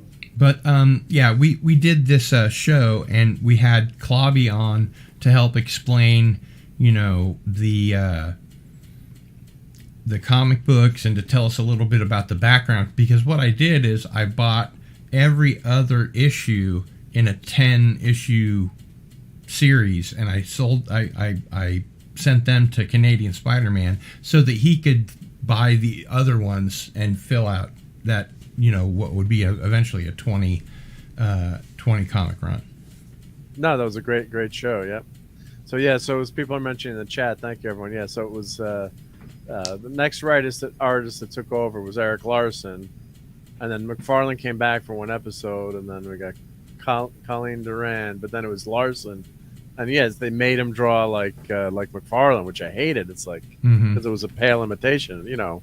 It's like let him do his own thing, and you know, because people were shocked too that they didn't, you know, when he was so popular, and then the Dark Shadow Logan is saying he went to like Spider-Man number one. I totally understand it from Marvel's point of view. You know, you got a hot artist. You know, you want to maximize your profits from that artist, but I just I couldn't get into it. Yeah, you know? And then I think. Go ahead. Here's the first Punisher. Something you were mentioning, you know, Ross Andrew. So here's the 129, and was mentioned in the chat. What a great costume! What a great uniform. The Punisher or Spidey? The Punisher or Spidey? Gil. Say again. Which Spidey or the Punisher? The Punisher. The Punisher. I mean, they're actually both great. Spidey. If you look at the it's just that. I've seen a lot of Punisher costumes over the years, and this one looks really, really good. The bullets as the teeth was a great idea. You know, the skull, the teeth of the skull. Yeah, to go back to that, yeah. Of course, they're changing. I love the Punisher. They're changing actually that now. I'm one of the few people that prefers the Dolph Lundgren Punisher to the other one. Yeah, that movie's not that. That movie's not that bad actually. When I watched it, I watched it with my wife actually on a trip, and it came on, and she's like, I didn't tell her it was the Punisher, and it's got some good scenes in it. He's not horrible. It's of course he shouldn't be blonde. You can't have a blonde Punisher. Right. And there's no costume, and he just got the knife with the Punisher. But it's actually not, and it just popped on again. It's not as bad as people make it out to be. I think that people were looking for. You know, all out Punisher, you know, like in the comics, they didn't get it. And of course, we've had, you know, several Punisher movies since then. And who loved? Who said in the chat they loved? Always loved Joe's atmosphere. Loves it. Aunt May's wedding to Doc Ock. Here we go. So classic. I have all these issues that you're throwing up. These are awesome. You're putting on the screen, not not throwing them up, but Yeah. I have all. And these. which one did you? Which one did you send Canadian Spider-Man? It was like started in the 150s, I think. Yeah, I started with 151, and we ended up at great issue. Yeah, here's 151. This is my favorite cover of all time. That is a great cover. Yeah, wow. And then we ended up in the 180s, I think. In the 180s, yep. Gil, I think this is actually the first Spider-Man I ever bought. Oh yeah? Yeah, I believe it is as a child. Yeah. Well, it's the first one that Canadian Spider-Man read. Great choice. Great cover. Great. Yeah, this is a good one. Yeah. Man, Joe's atmosphere really does have very good taste. Very discriminating individual. Yep. He's a big. And see, Small Time agrees with me. Yeah, Dolphin movie wasn't too bad. Much better than Captain America movie around that time. Yeah, definitely would agree to that. I think the problem with the Dolph Lundgren movie is people were still at that time thinking of Rocky IV. Yeah, Mm-hmm. They're still equating him with Ivan Drago.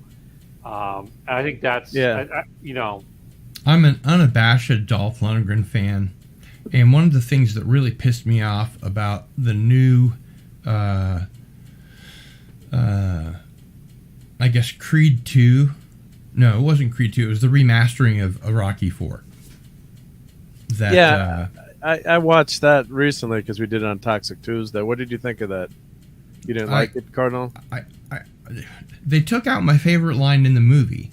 Rocky, and Drago meet in the ring, and they're supposed to bump, gloves, but Drago doesn't. And Rocky steps up to him and he says, Drago steps up and he says to Rocky, "I must break you." Yep. And Rocky says, "Go for it." Go for it. And they took that line out. They took out the "go for it." Really? Wow. That's like my whole "fuck yeah" of that movie. That's what kicks the movie into the second act. So what you're saying is Han shot first. Yeah. Essentially, yeah. Yeah. Essentially, yeah. Yeah. They took out the robot stuff because when we did that on Toxic Tuesday, of course, here's another classic Rocky line. But I pity the fool. Yeah. Stallone wrote that, right? That's prediction. Pain. Yeah. Hungry Boy, I agree with you. I have to also add in Steve Ditko, though. Partially because he was going where no man had gone before, but partially also that because Ditko was a master of atmosphere. When he drew Spidey on a building at nighttime, you could feel the cold night air. Oh yeah. So I would add him to your list, but that's just my opinion. I agree. So well, I mean, Gil, we have. I keep calling you Gil. I hope you don't mind. It's just it's easier than it's faster than Cardinal Sin. That's fine. But I can call you Cardinal. But over the years there have been a lot of really great comic artists. Like Bernie Wrightson. There's just been tons and tons of people that were really good and storytellers as well. Mm-hmm. How do you guys feel about Chris Claremont? Love him and hate him in some ways. I shouldn't say really? Hate. That's too strong. But I just love, the first beginning of X-Men run. That was some of the first superhero comics I read. X-Men 108 was the first X-Men I got. My grandfather would bring me comics. But I thought later on it just got too over the top, too many plot lines. Maybe I wasn't too smart enough to read it, but the simplicity and the beauty of those first issues, overshadowed. I think they just had too many things going on, and it was tough to follow. And I don't know what you guys think, but obviously one of the most talented comic book writers out there. Yeah, that's what I think. Agree that he became too over the top later on, or with all the threads and. Well, going 15 years, I'm sure there's going to be Burnout, and the documentary that they had about Chris Claremont. One of the gals that worked with him said that, you know, eventually she had to go over to his house and sort of pull ideas out of him and force him to, you know, come up with storylines because he really didn't want to do it anymore at the end. Yeah. Wasn't he? I mean, basically, though, during his run is when X-Men really became mega popular. Oh, Yep. yeah. You know, and then when Byrne came on board, even more so. But Oh, you know, yeah. Claremont already had a juggernaut moving at that point. You know, Byrne added. No to pun it. intended. No pun. Yeah, it didn't even occur to me. Did it even? I must break you. Go for Yeah. it. And it really bothers me that they took that Well, I don't know, line I out. just- That's like the best line in the movie. That is a great line, but I think I clipped. I keep the clip short just so you don't get in Copyright. trouble. But Yeah. but so I clipped a ton of those for Toxic Tuesday. We had fun. We had fun with that one. Yep. So Dark Shadow was saying, yeah, Claremont was great through the '80s, but when he came back in the 2000s, he lost his magic. Yeah, that's what I would like. Captain Cockney's Bucks is like George R.R. Martin the last 10 years. Yeah. But yeah, so I'll finish showing a couple of these Spider-Man titles, and we'll flip to X-Men real quick. But this was, I think, you sent this Canadian Spider-Man. I think this is the first issue of Spider-Man I ever read, other than maybe one of the Electric Company ones. So as I've told everyone before, my grandfather would work on the weekend. He had his brother owned he had started a taxi company with his brother, and so on the weekends he would work in Mount Vernon, New York. And next door there was a newsstand, you know, bodega, I guess it sold comics. And so Grandpa would bring me back all kinds of, oh, we got Courtney. Hey, Courtney. Let me add her to the stream. Hail Courtney. Hey, Courtney. Hey, I'll be right back. Hi. Okay, no problem. Yep. No I problem. Yep. came on so I could leave. Yes. Yeah, she'll be Boy, back. That's But, our way. That's the way of flipping us the that's bird an if I entrance. ever- Oh, Yeah. we love Courtney. Yep. Thanks for having me on. I wouldn't be caught dead with you guys. So we'll go back to that screen so we can't say that she's there for a second. But I have this one. yeah, and so this was, I think, the first issue that my grandfather brought back. So the first one he brought back, he would bring Archie's and Richie Rich and Casper and those kind of, you know, Betty and Veronica, you know, and then he brought back Adventure 427 or but it was a Superboy cover, and he's actually turns out he's fighting Barbara Gordon, who's gotten superpowers as a as a young kid. And I'm like, Grandpa, I want more comics like this with Superboy and superheroes. So then he started bringing. So I have like the first 200 comics in my collection. I just have they're all ingrained in my memory. You know, if I see any of these covers. So this is one of the covers issues he brought back for me. You know, with Hammerhead. So I think that was one you gave. This is Canadian one Spider-Man. that I sent to Canadian Spider-Man. Yeah. Wow. So great stuff. You are so generous. I have to give you props. You're a very generous person. You're always very generous with the super chats, and you even may not remember this. You offered to send me your Doctor Who Blu-rays or DVDs because I've never seen them. However, I never took you up on it because I need something to give you in return. No, you don't. I would feel like a freeloader.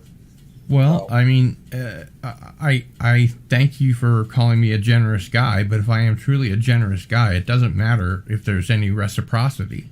No, but it would matter to me I can understand because that. I have to be worthy. I mean, That's right. I have to be the man that my daughter thinks I am, There you go. which nobody could be because right now, you know, I'm 12 feet tall to her. She literally thinks you're a god. Yeah. She does, yeah. She's actually been on the show too. Yeah, she has been on. Yep. She danced on my keyboard because you know this because she's this tall. You know. But. Hail, anti-derivative Jill, Hey, Good to Jill, see yep, you. You always. who of course I call anti-derivative Jill. Okay, now I need to come up with something with a sexy voice like that to do. That's my best Boris Karloff. Anti-derivative. Oh, Boris. Anti-derivative chill. Now They I did the hear it. monster mash. It was There a you go. graveyard smash. I used to, when I used to feed Maddie green beans, baby, jarred baby food. I sang Monster Mash, but I changed it to the green beans were mashed. Oh, I hate green beans. Ugh. Maddie loves green beans and broccoli, so I can't eat them. Yep. Courtney, it's good to see you, my dear.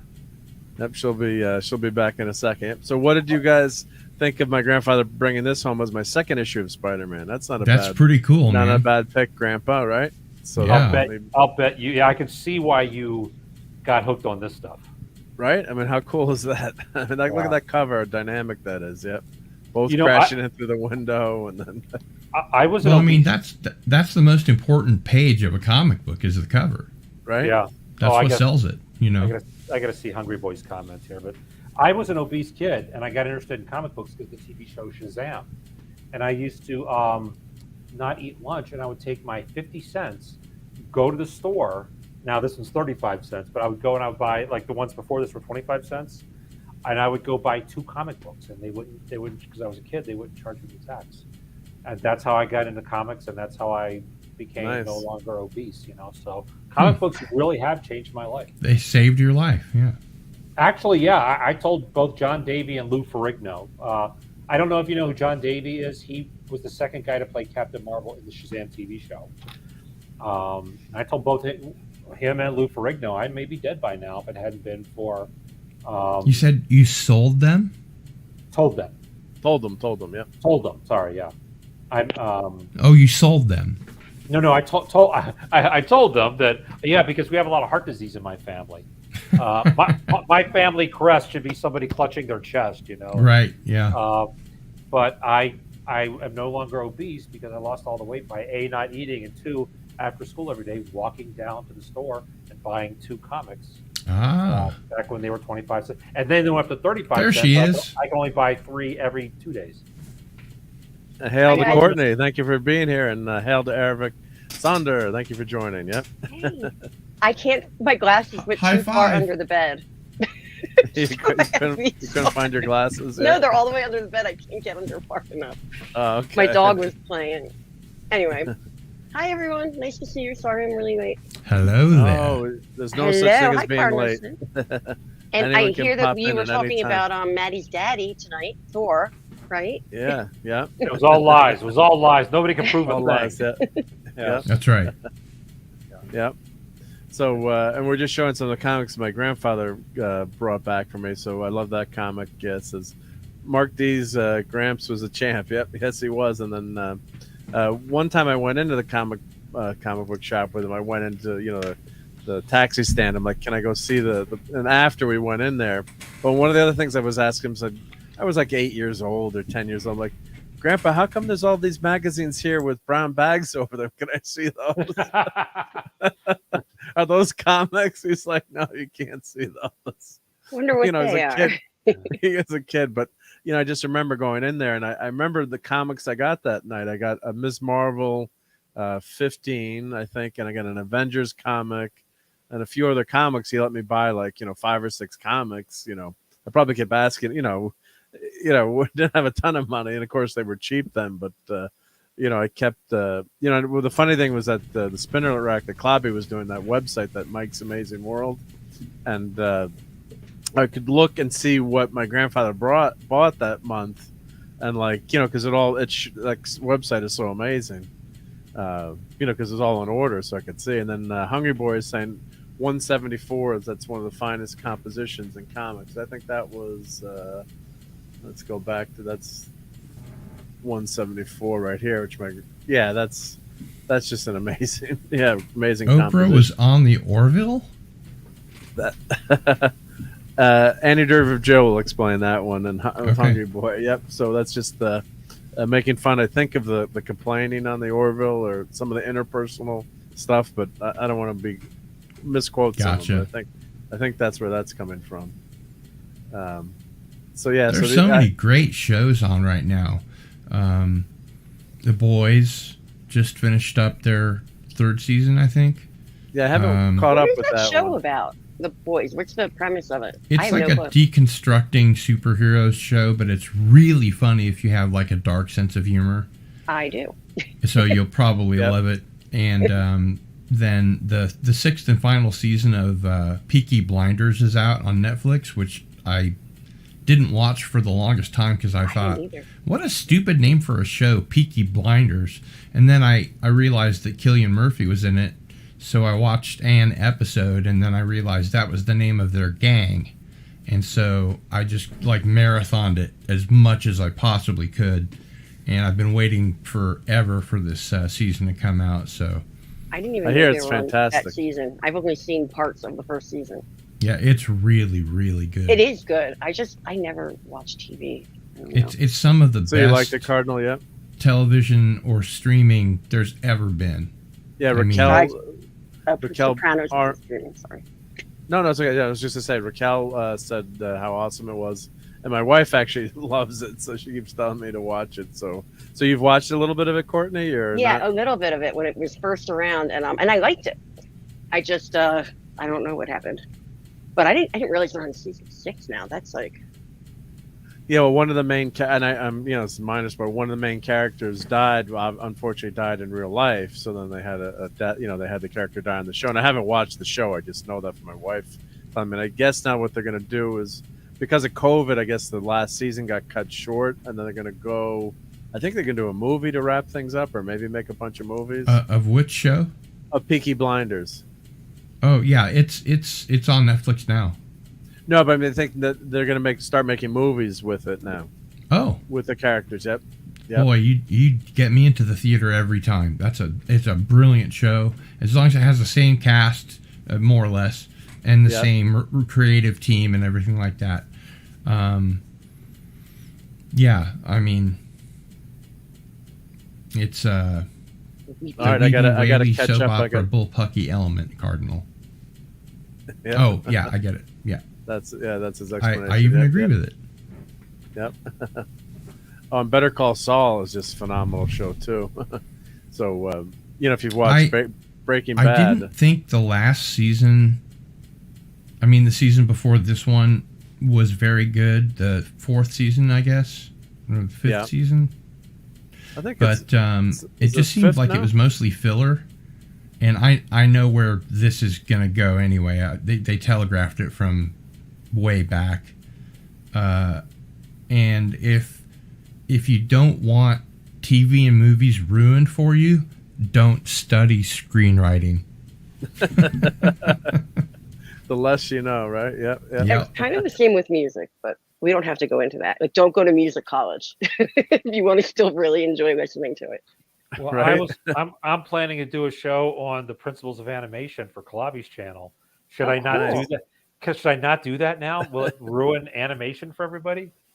Well, I don't think it would if somebody just watched a show, like, got the basics and stuff like that, but somebody that's like submersed in it, like, going to college for music, it's all the time.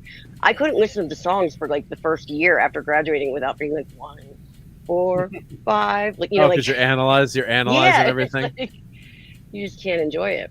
kind of like me in a Marvel Comics movie. Probably, Yeah. yeah. So yeah, I think it would be enjoyable for for you doing the animation thing because people aren't, doing it 24/7. Okay, So I good. say go for it. That's good because I've been putting a lot of work into it. Yeah. Oh, and I've got to respond to Dark Shadow Logan here. Spoon. Well, the Tick is one of my all-time favorite characters, and God, I love the Tick. I love and, the Tick too. And if you haven't seen the original Fox show that only lasted 9 episodes, it's just phenomenal. Just a great parody. So, yeah, when they deconstruct our superheroes, like steal a line from Clobbering Times, I think he doesn't mind a show like The Boys as much. I don't think he doesn't like The Boys. He hates The Boys. Clobby but in hates terms The of Boys. in terms of if you're going to deconstruct a superhero, pick new heroes to talk about. Yeah. If you're going to Yeah. do And that. I totally Yeah, understand exactly. where people are coming from when they're talking about, I'm tired of deconstructing superheroes. That's fine. Don't watch Yeah. it. But I've been immersed in comic book lore for my entire adult life and most of my younger life. and you know, it doesn't like hurt my feelings or you know, make me feel like they're bastardizing anything. I very much enjoy it, and I find it hysterically funny. It's a really funny show. I will say this for Clobby. Clobby is so deeply steeped in comic books that to him they're like family members. They're like people that he knows and loves. And this is why he doesn't like to see them change from what they have been, because it's right. It would be like Cardinal. Do you have a brother or a sister? Both. Do you have siblings? It would be like somebody else suddenly stepping in and saying, "Hi, I'm your brother now." Right. That's how Clobby sees these things, because they were such a big part of his childhood. God bless Clobby, and he can do no wrong. However, he and I happen to disagree on this one particular thing. Which is fine, and you're right. As far as doing no wrong, Clobby is one of the best. I know him personally. I've known him for like years. I used to go to his comic.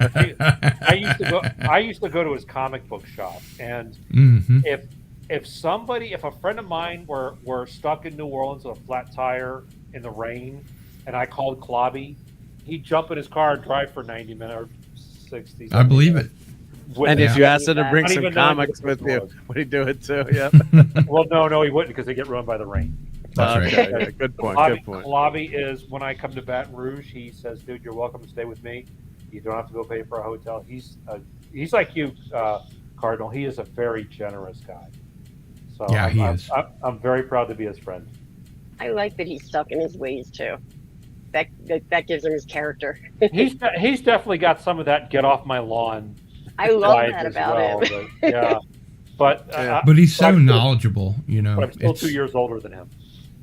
Yeah, and you always will. He's going to pop in any second now. Who knows? Yeah, we're talking about him. His depth of knowledge. Say, clobbering times, and let's see if he appears. Right?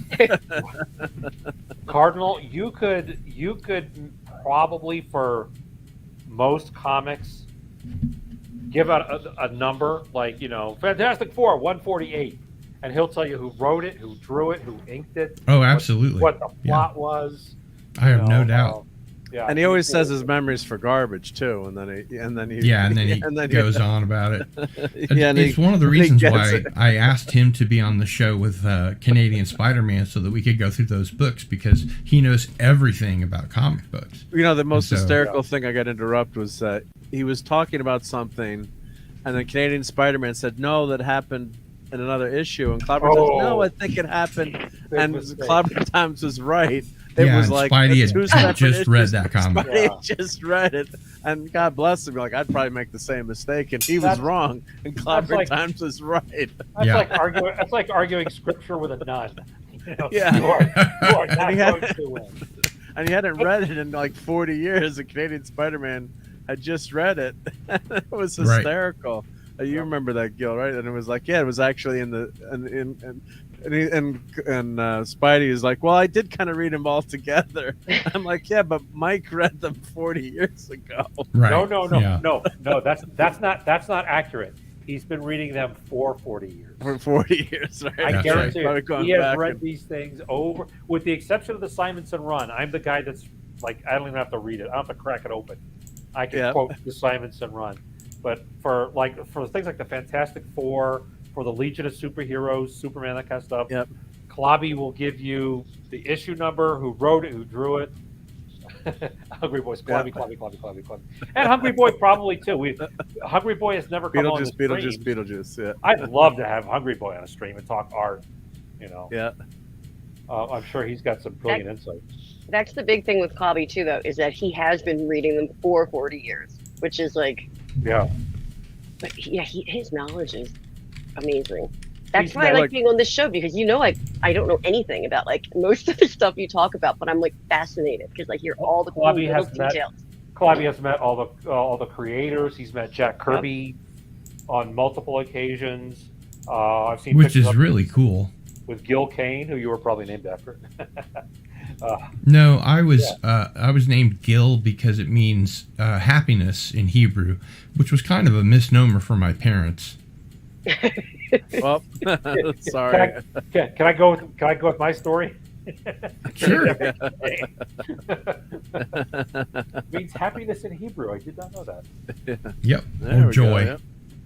Or joy. Yep. So I didn't know yes. that either. I don't know one Gil, actually, now that I think Gilbert, I guess that's short for, right? I know a couple of gills. I know a No, Gilbert. I'm not going to make any jokes about them being on fish. I know a couple of guys named Gil. Oh. One's Brazilian and one's a nerd. One's a really good artist, actually. So, yeah, anti-derivative Jill, you're right. He remembers tons of stuff. Oh, here we go. It worked. Wait, well, let me put this up on the screen there. Here we go. So, but if Clobby shows Clobby, up, Clobby, Clobby, Clobby, Clobby, Clobby, Clobby, shows up, Clobby. I'm out of here because I can't stand that guy. It worked like Beetlejuice. That We were is cool. talking about you. Nobody says Hail I to put the great the, clobbering times. I We are put the not link guys. to my show with Clobby, who is here, and Canadian Spider-Man into the private chat if you'd like to yeah, move let it me- into the oh, regular yeah, show. thank Wait a you. minute. Yep. You let Cardinal Sin in here? Oh, I'm out of here. Jesus. Hey, He Cardi. said you were going to say that. Hey, he was named Did he say after that? Gil. Wow. He was named after Gil Kane. Was he? No. No, prove but it's it? good- Oh. No, but it's a good story. But my first word was Batman. Mine too, though. I think he's But- quoting. I think he's quoting you, Clobby. No, he did tell me that the other night. That was just, Was that really your first word, also? Yeah, because when Gil short for Gilgamesh. Batman was in syndication in the afternoons, my parents put my crib near the TV, not really close to it, which would explain a lot. But my sister and my brother would come home from school, and when the show would come on, they would go na na na na na na na na na na na na, and I'd go Batman. Well, it wasn't in syndication when I did it. I know. Brand new. It was first run. And I'm First two season. and I'm 2 years older than you, Clobby. You are some kind of old. You know, it just occurred to me, for you and Joe. Gil, Batman is the equivalent of me, Shazam. That's why I'm such a big Shazam fan, because it was my introduction to all this stuff. And, That was your first word. Yes, No, Shazam. it was my introduction to this Yes. world that we're talking Oh, about. It was right. his first magic word. And I've become friends with John Davey, you know, the second guy to play him in the TV show, third guy in live action altogether. Hey, Joe. So yeah, but don't say Shazam. Nobody says the B word. But wait, before anybody goes on, Gil, do your Thor impression again. This is awesome. Oh, I'm putting you on the You spot. flick too hard, damn it! That's pretty good, right? Well done. Yeah. That was pretty good. Yeah. Hungry boy. And Joe, look at Joe here. I got those privilege to spend some time with Joe on Nick's channel the other great. night, Friday night. Joe's Atmosphere is a fellow little Louisianian and Captain Great, Cockney and Phantom. Hello, everyone. Good Jill. peoples, yep. Wait, Joe's also from Louisiana? He is. Well, way up north. He doesn't really count because he's a northerner. Oh, Up by the Shreve- top, Shreveport area. Shreveport, Monroe, yeah. Closure. So he's southern Arkansas. Yeah, he's in cowboy country. Oh, and we got Nick Weiser in the chat. Hail, Nick Yeah, Hey, Weiser. Nick. Awesome. Yep. How's it going, Long bud? time no stream, Nick. Hail, Nick Weiser. Good to see you, Yeah. sir. I've been Oh, talking. Nick, Hey, everyone. We should do this on live, but I guess I can't make Tuesday night, but we should try to meet tomorrow or sometime Tuesday after, whenever it's good for you, so we can I can try to run the slideshow. So get in touch with me on I'll check my Gilded, I promise, or He is Twitter. this.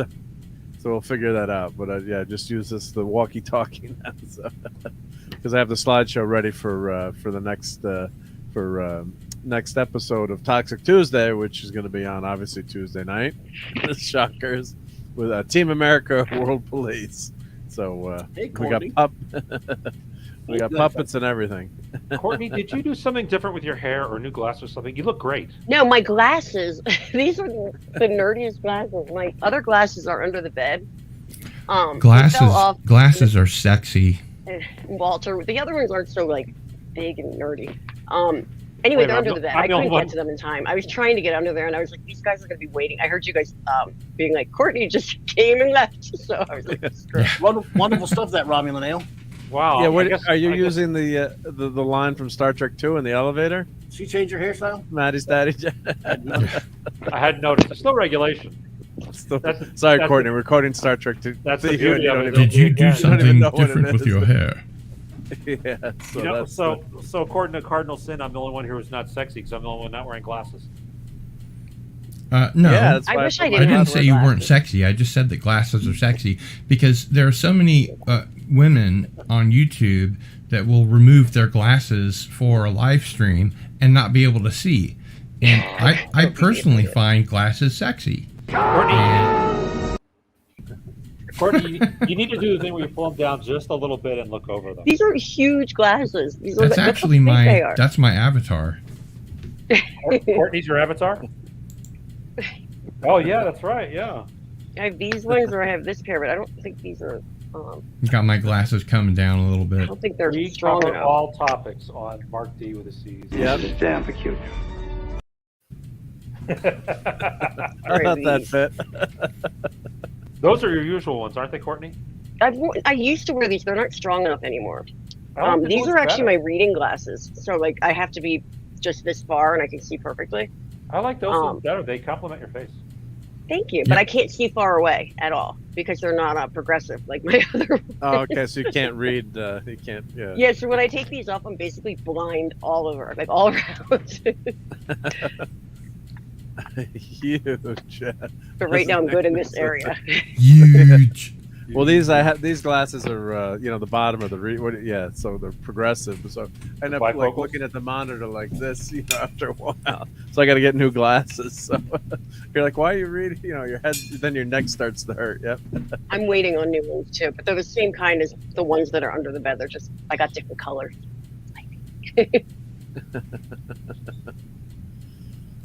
So yeah, we talked a lot about Thor the movie clobbering time. So Never Love heard and of it. Thunder. You never heard of it, right? Did He Doomcock got- like it? I He remember got his blows in on Pop Culture Breakdown earlier. Yeah, no one else had seen. I was the only one dumb enough to watch it, and so I was the only one that got to review it. But yeah, Oh, no, Doomcock hadn't seen it. none of them have, and none of them want to. I don't want to. That's where I got through with them. Okay. You never. You want didn't to. see it? What do you mean I never want to? I don't know. We just thought it'd be a fun thing to say.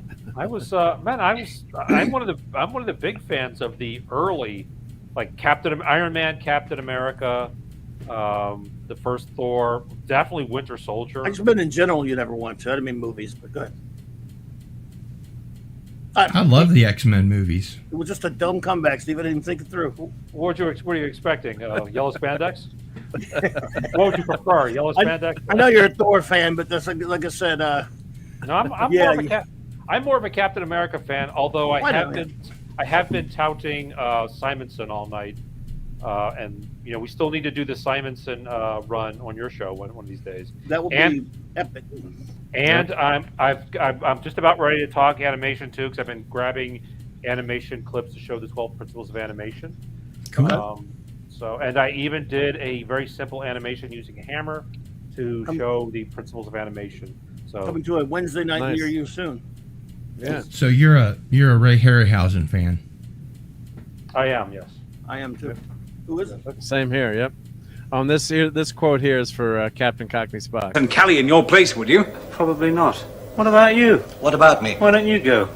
You are expendable. And you're not. No, I'm not. I am not expendable. I'm not stupid, and I'm not going. I actually met Paul Darrow. I heard about Lucky that, you man. lucky bastard. Hey, by the way, the Hungry Boy I'm Disturbed, they should not be hungry for a Blake 7, a reboot of Blake 7. Please don't be hungry for that. There should never be a Blake 7 That's right. reboot. They should just remaster it and put it back up. Some things should not be rebooted or remade. I agree. It says, but he's not using that name, though, is he? He said he's got a different name. Where did Cockney get that from? Hungry for a reboot of Blake 7. Where do you get that? Oh, it's true. Yeah, hungry for Oprah to leave the Orville. Oprah is on the Orville? Oprah's on the Orville? Yeah, that's what I said. He explained that. Yeah. In a yeah. manner of speaking. But I got No, but- nobody agreed with me tonight. I was the lone voice in the wilderness about the Orville tonight at Pop Culture Breakdown. I probably got a lot of nasty responses. But Yeah, I was watched a few minutes of Doomcock, and then I had to cut out, obviously, to start this stream. And you were talking with PJ a little bit, and I guess most people, Doomcock liked it too. I guess it sounded like he I was liked this the lone voice there. lone voice in the wilderness. Yep. I think, Except for Mexican unfortunately, Iron Man. the new season of the Orville New Horizons is not as good as the second season of the Orville. Boy, do I agree with that. But it's more to it than that. It's guys changed very much. But it's cool. It's just that I think I was not very popular tonight, but that's all right. I'm never popular. No, Anna Jill says no one was nasty in the comments yet. But I guess the really rough episode was episode 4 in my opinion. That's the one. Yeah. So and 5 had some elements, and the last one I think it's more of just a tone and the story, you know, in terms of what Gordon did, of course, breaking their kind of prime or time directive, we'll call it, and then going back and he had found there was another, was it season 2, right, where he found the cell phone and kind of read all the girls' diaries, and then he recreated it in they don't call it a holodeck, but it's basically a holodeck, a simulator. And he didn't have an affair with her, but it kind of got kind of creepy at some point. So now, of course, he's in the past and he goes to seek this woman out. So Raquel, of course, brought up that great had a good point about that. Yeah. Yeah, which is, I guess, it would have been just as bad in terms of him violating policy if he had gone back in time and just met another girl because he wasn't supposed to. Yeah, it's but then going back and messing up her past. I've got to go watch that episode, I guess, if I have time. But it was more of that one, in my opinion, was just more of a, hey, let's argue about, or discuss, I shouldn't say argue, but discuss what we like or don't like about something, or why they should have done it, or how that wasn't a political episode per se. Yeah. That last one, in my opinion. Well, Captain Courtney Spock, yes, all joshing is around here is always taken in a good. Oh no, yeah. So I was kidding about that. You can't even offend a jerk like Clobby. And if you can't offend me, well, yeah, but that's no measure. I mean, I'm the most offensive sucker around, so you can't really. It's impossible to offend the offensive. I love how Cardinals lights are blinking even in time when Clobby talks. You were saying, what were you going to say, Courtney? I was going to say, in response to Captain, I was thinking about making it longer, actually, because people like how long it is. My name. Oh. If you're going to open that door. He used to call me Chewy because I guess just looking when he was reading in his chat, he was like, I don't know, Chewy. Your name's just Chewy now. Too long. Oh, yeah. I thought you said Chew Me. No, like, just Chewy. Like, oh, gotcha. Hey, Joey. I guess Joe was asking about the first season of the Orville. I hear it's not funny anymore. Those scared the cat. Both first 2 seasons are wonderful. They're, just so great. That's why I was so looking forward to season 3. You know, it's still funny. They just don't do so many dick and fart jokes.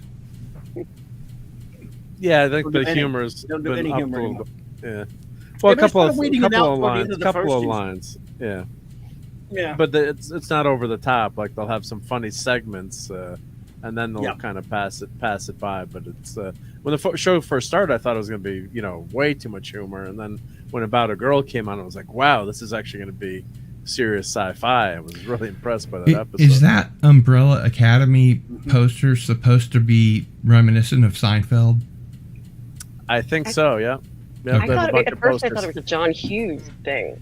That's right. Yeah, that's right. Yeah, probably John Hughes. Yeah, but yeah, I've been watching that. Got through 4 episodes of Umbrella Academy. It's okay so far. Not great. I think first season's the best. I think it's worse than the second season. I kind of like some parts of the second season, but it's been very blah so far.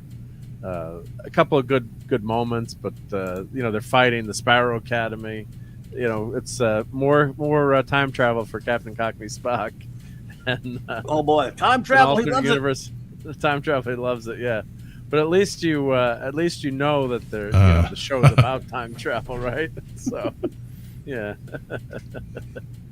Yeah. And, I saw the first episode, and it seemed like I think I might have been slightly tipsy because I don't remember, but it seemed like they started out with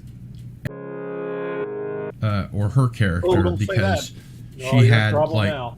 the long black hair shit. she did in the previous season, and then something happened and she was Elliot Page was playing the first issue. like the a first male episode. She's actually in the. It's okay. We can say. Don't say her real name and old name anymore though, because we get in trouble. Okay, sorry. No, it's okay. It's just the way that things are these days. Your channel's gonna be But taken she becomes Victor in the second episode. So they explain the transition in the second episode. In the first episode, she's playing the original character. In the second episode, he's playing Victor. So we'll leave it at that, so we don't. That's get what I in meant. trouble. A timey-wimey thing. Timey in the show, wimey right? thing. Well, no. She just decides to become a he in the show and says, "This is how how I've always felt," and they. So they actually go there. Yeah, no, it's a transition in the episode. There's no timey-wimey stuff involved. I thought they were going to make it some kind of a magical thing. It's just she comes to the realization that she wants to become a he, and then they do the transition. But I got to watch out of my language because I don't want to get in trouble, which is ridiculous. Sorry. But no, I'm not sorry. No, just in general, you just got to watch which is crazy. And when you don't have any ill will, or you're just We're just talking about the show. Yeah, just talking about the show, but you got to be And that careful. was the person's name before, so That was but you're not allowed to say that anymore. So Now, are they going back to those older movies and changing the credits? They did in Netflix. Did They they went really? back and they changed the credits in a lot of the movies. Yep. No way. Like- That's earlier- time travel. Earlier seasons of the Umbrella Academy, they changed the name. I know on some. I was reading some articles, but I think we should just stay. Let's just stay away from that topic in general. Okay. Well, hey, you're the one that put the hushing us. No, I know. I was talking about. I was poster talking up about the there. show, but I'm just saying you just got to be. Unfortunately, it's not you, Cardinal. No, or you're anyone right. else. We must be careful with our words. Just watch your Algorithms words. and all. Yeah. Unfortunately, so Leave but- Al Gore out of this. yeah. And his rhythms. Yeah. Yeah, so Nick is saying they did change the credits in the old. I'd read that, but yeah, we'll leave it at that. We're probably safer showing photos from Team America World Police. I think heard it would that they make. Go ahead. I was going to say, I heard that they were going to change the credits from that person, because I don't know which gender to use now, from their older movies, such as X-Men that they were in. They were going to go back and change, Probably. which is strange because the character was yes, and the actor was playing a Yeah, I was actually just going to say the same thing. That it seems to me like the stuff that he did previously, they should leave best not the to way it discuss is, and the stuff that he does from here on out, they should credit him as a he. Well, Han shot first, I guess. I don't know, or That's maybe yeah. Greedo shot first now. Yeah. Let's not right. even discuss it anymore. I tell you, it's just not good for you. Yeah, let's not get Mark deplatformed here. Demonetized and We're trying to get to deplatformed 250. Yeah. Well, he's not monetized yet. We're trying to get him monetized. Yeah, but what I do with my posters each week, I just kind of roll up. It's like a Sunday Night Geekery, so I just kind of roll up new shows or movies, and as I kind of just roll in posters Stuff in we and might out. talk about. Stuff we might talk about. So it's just I'll probably throw the boys up next week and get rid of Obi-Wan Kenobi, and I got a couple of my favorites there, of course. So if I put the overlay on, let's see if I grab so we can't see our faces anymore, but so I'll have Orville, and here's my Micronauts and Princess, and of course my you got the Great Liberator, a couple of favorites, but I kind of rotate in and out. And Stranger Things has been fantastic too, so I've really been liking it. I'm only about 4 episodes in, on Stranger Things too. So I'm trying to catch up on all my pop culture stuff. But have you ever noticed that the Liberator from the other side looks like a microphone with engines? Let's see here. Initially, it was supposed to go in the other direction. Yep. Yeah, it was supposed to go. The green was supposed to go first. Yep. Yeah, but I like it better the other way. You like it better the other way? I was gonna say no, it's better the way they end up doing it. Yeah, Works but better. it's kind of cool. The other way could work too. Yeah, it's a classic. Yeah, chip. if it's going the other way, it looks like a microphone with engines. That looks like the star drive though. Yeah. I mean that green thing. So well, that's what they call it, the star drive now. Yeah, right. Yeah. So they call it that. Yeah, you're basically the star drive. So. That's something I wouldn't mind them just doing like they did with Star Trek. Just maybe doing the ship over, like kind of a CGI that look not too fancy. Like kind of like they did Star Trek, where it's kind of looks like old school CGI. So that might work, but you really don't need it because the battles in space aren't that. You're using your imagination on that show. Anyway. Someone's taken a couple of episodes and remastered them. With doing that, with some very nice CG effects. I'll have to get it. I'll have to find it for you and show you. Oh, that'd be cool. Yeah. Which show? Blake 7 episodes. Yeah, actually, Blake 7 would be a great show to remaster. It doesn't need it, but because it's not, people aren't going to watch it anyway. They'll still look at the actors with the funny clothes, and they won't understand it, and they'll look at the sets. But it still is fun to watch them mess around. Fiddling around with the effects is okay. That one that's in the middle looks like a microphone with engines. Yeah, the green with the No, the one next to it. Well, that last DVD set that came out. The other one next to it. No, the other one next to it. There you go. The last DVD set that came out. That looks like a microphone with engines. Has some CG scenes between each episode, where it's just a remastering of the effects. But it's not in the episode. It's just in between the episodes for a little bit for the Liberator. Yeah. Interesting. 7 Encyclopedia. There's just something so charming about these old visual effects. Well, yeah. I mean, they're timeless, really. But there were times that they didn't use the model. They actually used cutouts. I know. In some episodes. On this show. Oh, this show. No budget. Yeah, there's no budget. Well, it was British, British sci-fi of the 60s? This late 70s, early 80s in this case. But yeah. Oh, is it that late? Okay. Yeah, but it wasn't there was no budget. It was government access TV. It wasn't on the BBC, was it? Yes, it was. Yeah. Wasn't it same on... Same department that made Doctor Who. Wasn't it on ITV? No, sir. It was BBC. All right, no, I know it was made by Terry Nation, but it was on the BBC, the same department that made Doctor Who. Oh, okay. And the same budget. They use the same incidental music, the same sets. I wonder if Ron Thornton worked on that. Might have. The reason that I thought that it was on a different network was that Terry Nation basically took off and started doing his own show. And I thought it was a competing network, but I guess not. The only competing network there was over there was ITV. Yeah. So, and that would have had a way bigger budget. Like Space 1999 had actual real TV budget by comparison because it was getting a lot of funding from American. Yeah. With ITV. Blake 7, as Paul Darrow has said, he said in front of a friend of mine who met him as you did, Phil. He said, Gil, sorry, you're not Phil. He said, Blake 7's an entire season budget of Blake 7 wouldn't pay for the coffee breaks on Star Trek, and he meant the original series. Yeah, this was that's true. true. It was done 10 years later. That's true.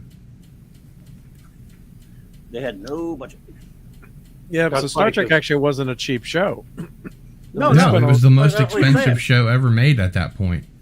It's just the special effects by today's standards look, cheap, but I mean it's a top-notch design, and the bridge is not shaking. Like you watch Blake 7, the bridge is always shaking. You can see how wobbly it is, and especially on these big screens. I'm sure if you watch, it looks pretty good though. It looks good, but I'm saying when they hit stuff and they touch stuff, you can see where it's it's fragile, and of course I'm watching on a 55-inch TV. Back when Blake 7 came out, you would watch it, at most a 25-inch colored TV. It helps to be blind like me. Yeah. Hey, Pleasant Valley, hell. So yeah, so that makes a difference too. And you know this, a lot of people I don't think would be able to enjoy this show today because the special effects would kill them, No, which is a shame. It's about story and characters, but they want effects. Yeah. You know. Yes. See, like here's someone reimagine. You don't need to reimagine the Liberator. See. Mm. You know that's cool, but Screw that. You don't need that, right? I mean, unless you had like once the ship, spoiler alert, is destroyed, if it came back or something. But you want to see the classic. Look at that originals. picture with the Enterprise in it. They're saying that's a scale comparison. Let's see. Oh yeah, the Liberator was massive. Yeah. Well, Liberator was really. Good night, Joe's atmosphere. Take care, Joe. Thank you for being here. Hi, Joe. Good night. I'm not sure good I night. necessarily agree with that size differential. Well, since Joe's atmosphere is leaving, I'm not hanging around with this bunch. Oh no, man. Joe, we're not atmospheric enough. Yes, you're lacking in atmosphere. You're lackmosphere. Gil, it was a pleasure being on with you, sir. After watching you for, well, I guess about a year now. It was a pleasure. Courtney, it's always a pleasure. And Klobby, I will deny that I even know who you are. Mark, Mark, thank you, sir, as always, for putting up with my shenanigans, my zany antics, and my ballyhoo. And have a good night, everyone. Good night, Mr. Animator. Yep. Steve, nice. Thank you for being here, Steve. I like Pink very much. Let's do Simonson soon or Animation Klobby. Your call. These are Captain Steve. These are Captain Steve. These are not guys. I thought I was. I thought you were Fred's bag. Quoting Mashes. Do we lose Courtney? I don't see Courtney anymore. Did she? Oh, she popped out. She said she'll be back. She said she'll be right. BRB. So hopefully Courtney will be back. Yep. Okay. Hey, Steve, the wind just broke his leg. Sorry, I told you he was the wind. You said he was the stars. No, I said he was the moon. This is Colonel Flag we're talking about. Oh yeah, we're doing mash quotes. Sorry. Yeah, we unfortunately D-Bud's not here because he's probably the only one old enough to remember this stuff, and maybe Hungry Boy. But anyway, it was a pleasure. It was fun. Be good, buddy. Thank you, and I will see you all tomorrow night on Klobby's channel. I'll be watching. Have fun storming the castle. Do you think it'll work? Oh God, what's the line? It'll take a miracle. It would take a miracle. Take a miracle. There we go. I stream brain for a second. Good night, everyone. Take it easy. Good night. Yeah. By the way, speaking of those Princess Bride toys, Claude found a bunch of them. Let's see, the two you have. Okay. And I also found Fezzik. Yeah, I want to get Fezzik. Yeah, Fezzik's like 40 smack rolls because he's lots of plastic on him. Well, we found them at Chicken and Charles. Oh, was that the cheap place or is that the? No, not really. Normal prices, I guess. Normal prices, okay, but he found them. Yeah, they're still out for everyone. Yeah, let me grab them. Here, I'll just turn on my other camera. I just grab them. We're showing these on the show.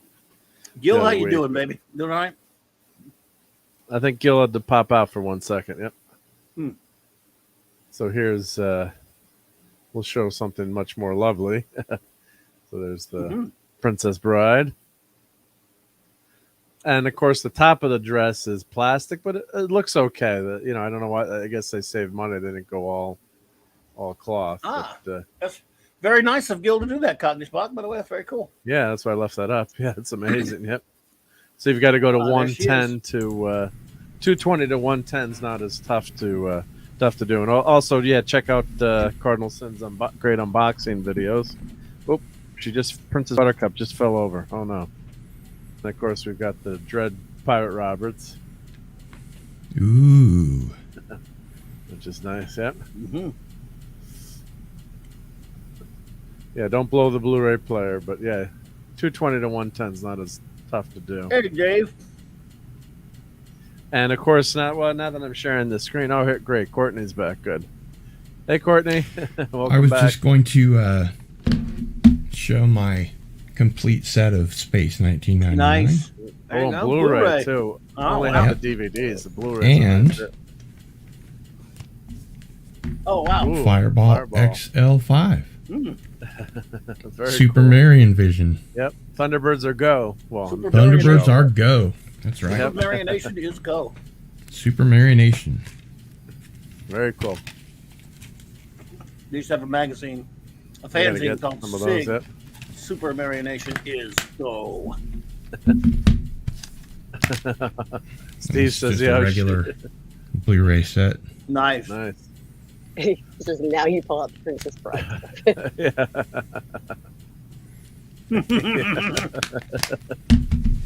That's all. Oh, Captain Cockney Spock says he's impatiently waiting for my Playmobil Enterprise for the next time travel video. Well, here you go, Captain. If this had warp drive, I could love send that. I love could that. send it over to you. Yep. So he's waiting. Did they make a balloon of that? A what? A balloon? Yeah. Did they make a balloon Enterprise? Nope. Yeah, I think I've seen one before. Yeah, They made a rocket ship. They made a rocket. And see my All Good Hey, Things is that Enterprise. a Discovery up there? No, it's the All Good Things Enterprise behind there. Okay. I was So like, I just put that up. What are you impugning me here? The only Discovery Yeah. would ship that's worth having would be the one from 2001. And of course, here I've got my, just you guys have seen my room before, but there's the original Enterprise and the A, and then I got my light shining on the ceiling. So You can't have a see the Enterprise. Mr. Spock picture disc? That's a Mr. Spock clock. A Spock clock. Oh, cool. Grok. He Spock grokes clock. a, Yep. Spock clock. a Spock clock. Thank you. You know what grok means? Oh, yeah. Grok Spock. Yep. My power records, and of course you have to have Wow. the entrance to the your door entrance there. It's got to have the you got to have that for the slide. And of course the wife got too mad with the hearing the all the time with the door sliding, so I had to turn that off. And of course, I don't know if I've ever shown this. I hung this. So this is for Hungry Boy. So I hung up the Micronauts Cool. craft there, spacecraft, and you've got that's one of the villains for the Micronauts, Reptile. I tied him to the command center there. So the good thing they kind of spin around. I love the Micronauts so much, and in Lawrence there was a punk band called the Mortal Micronauts, and then they changed their name to just the Micronauts because one singer left and a new singer came in. Where are you from? Lawrence, Kansas. Oh, okay. I'm in Colorado right now, but Kansas is a pain to drive. Well, through. enjoy. I lived here for 14 years. I just live technically back on the East Coast right now, but I'm here for a while. Yep. Sorry to interrupt. Go on. No, nothing. Yep. No, I haven't seen that Pop Culture Curator. And then the one thing someone was mentioning too about the effects on the new Star Trek, and I think I kind of like that dated CGI now in some ways. Even though it's CGI, but it kind of looks kind of retro. That it's not perfect like you watch the new stuff, and it's just too much I like going the on. remastered TOS. Yeah, I'm a sucker I for like that. it too, yeah. Yeah. They made a few mistakes, but for the most part, it's pretty good. Yeah, so you can switch them. You can switch them in between, which is great too. So you get It's new a and lot old. easier on the eyes than watching, SD. Oh yeah. So I think that makes a difference. But like when you watch New Trek, it's like your eyes hurt because there's so much stuff. Clobberin Times and I we watch it just so we can stay up to date with stuff. And Right. the Enterprise, I mean, the model's gorgeous in some ways, but then there's too many textures. There's too many lights. The bridge is too many lights. Ridiculous. The interior is horrible. The outside, I Mark, don't you mind. and I as were much. even talking about that, and I haven't watched them. You were showing me the old bridge versus the new bridge and stuff. Yeah. And I was saying the same thing about newer just shows, movies in general, how it's like sensory overload when stuff like that goes on. Yeah, you can't follow what's happening. It's crazy. Yep. You fit too hard, damn it. Yeah. And thank you, Captain Cactus Bach. Yeah, I've got quite a few toys. Here's the latest item that I've got. Should this happen to appear? So this is, I love Hallmark ornaments. So a few of the ones I missed, I've been trying to collect. So let me turn the. That is so cool. Where's my cell phone? If I can turn the. Well, the lights are. I'm trying to turn the lights off in the room, but. Is that still available, or is that like an original toy? No, this is from 2002, I think. Mm-hmm. So all the coolest stuff. So I love, That's like I really said, I love cool. Hallmark. Now the only thing is you're supposed to push the button here, and I've read that I've just bought this on eBay, and the person said, new in box, the electronics aren't working, so the speech is not working. So see how it's kind of flickering when it's tough to see on the Is it interwebs, plugged in? She's plugged in, yep. But the voice isn't coming out, so. Oh, and actually, no. See, the lighting effect just changed too as I pressed that. Right. So there's a guy on eBay, and I can do electronics work too. But if you send it to him, he'll refurbish your ornament for you. Oh, cool. Phantom Outsider says it's still available on eBay. Yeah, but I mean, it's an old. What year is this sucker? This is. What'd you say? 2002? 2004. Yep. But yeah, see how the. Let me unplug it and plug it back in. The lights actually changed. Let me go like that. Let's see. So see how it's all lit up in the back now? Yeah. Much brighter than if you push the button. I guess it's supposed to play the speech. I'm assuming the lights change. So yeah. Unfortunately, Kirk and Spock have been trapped forever. But yeah, those are just the Hallmark stuff is great. So I got to probably send great it to episode. that guy on Amazon and oh yeah, great episode for sure. Get that classic. Probably, even though my favorite is Mirror Mirror. I mean, if I have to say, the greatest one is always going to be City on It's Forever. Yeah. You can watch that. You can show someone. You can show someone episode who's never watched Trek because you don't have to start because this shows none of a lot of continuity. And if they watch that one, they may want to go back and they want to just that might get them interested in watching the show. It's perfect for that. Sorry, go ahead, Gil. I didn't mean to. No, that's okay. Go for it. I'm good. All right. Well, someone better talk now because this is a talk show. So Courtney, go watch City on the Edge Forever one day. Just make that your first Trek episode and see what happens. Oh, that reminds me of what I was going to say. Even though Harlan Ellison has always been my favorite science fiction writer, I agree with the production of Star Trek that they needed to change things around to get it, in their vein. And I think they did a great job of that. And, Harlan just went on and on and on throughout his life about how they ruined his story, which did win a Hugo.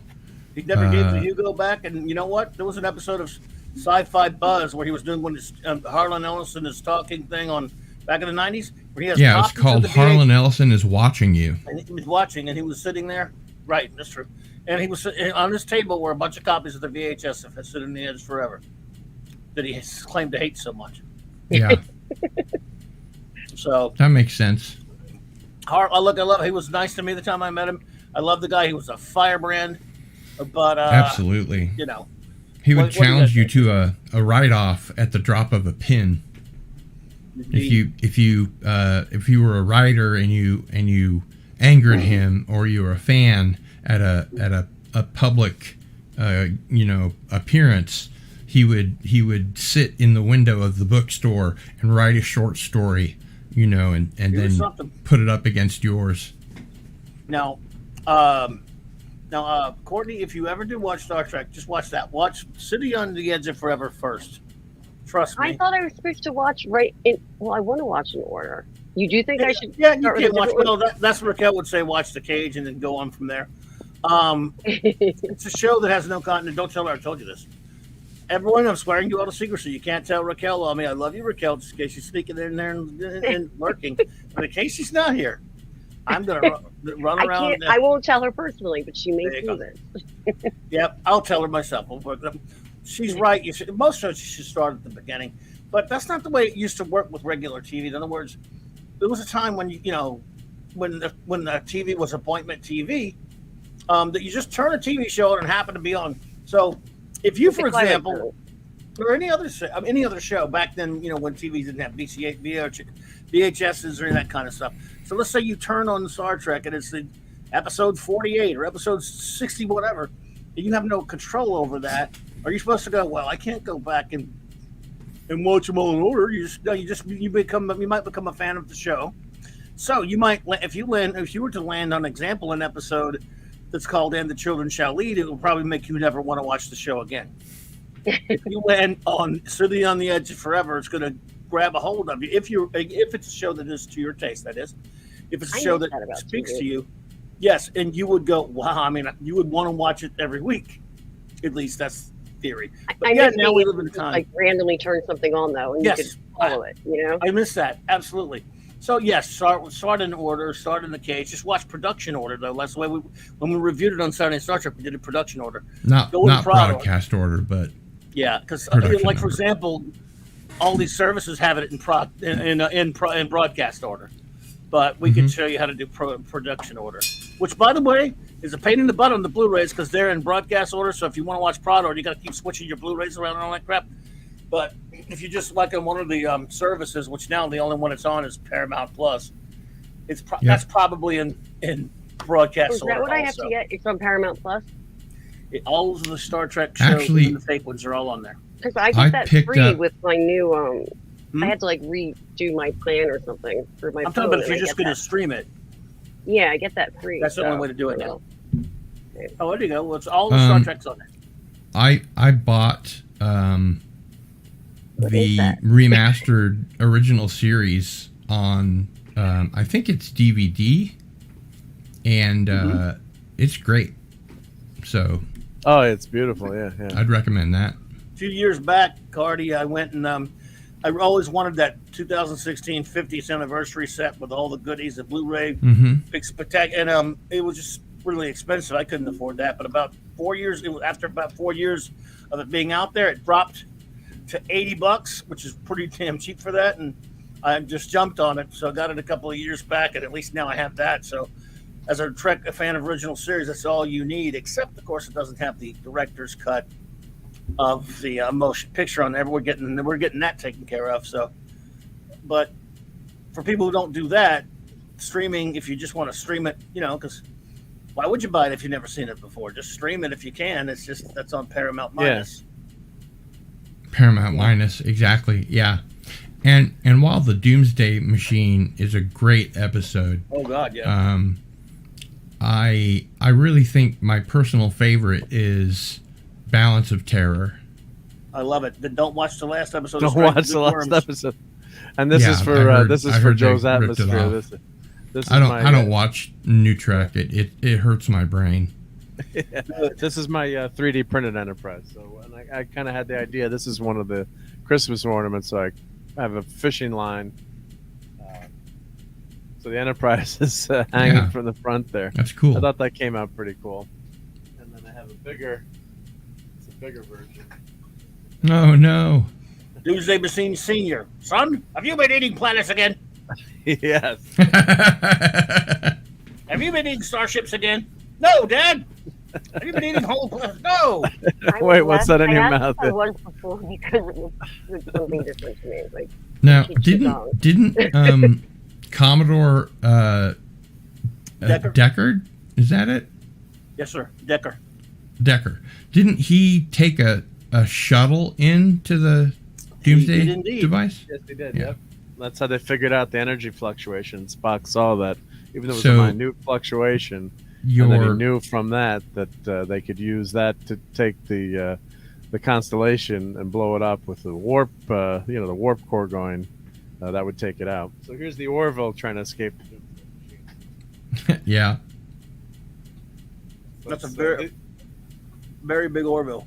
I've got one like that, but it's not silver plated or whatever. It's just these are all 3D printed. So I just plated that. I painted it silver for fun, and I've got a bunch more to paint. So if anyone wants one of those, hit me up. And I guess Joe's atmosphere's got to go. Yeah, it got late early. We're gonna go just for a All few right, more Joe. minutes, Be good, Joe. Good night, Joe.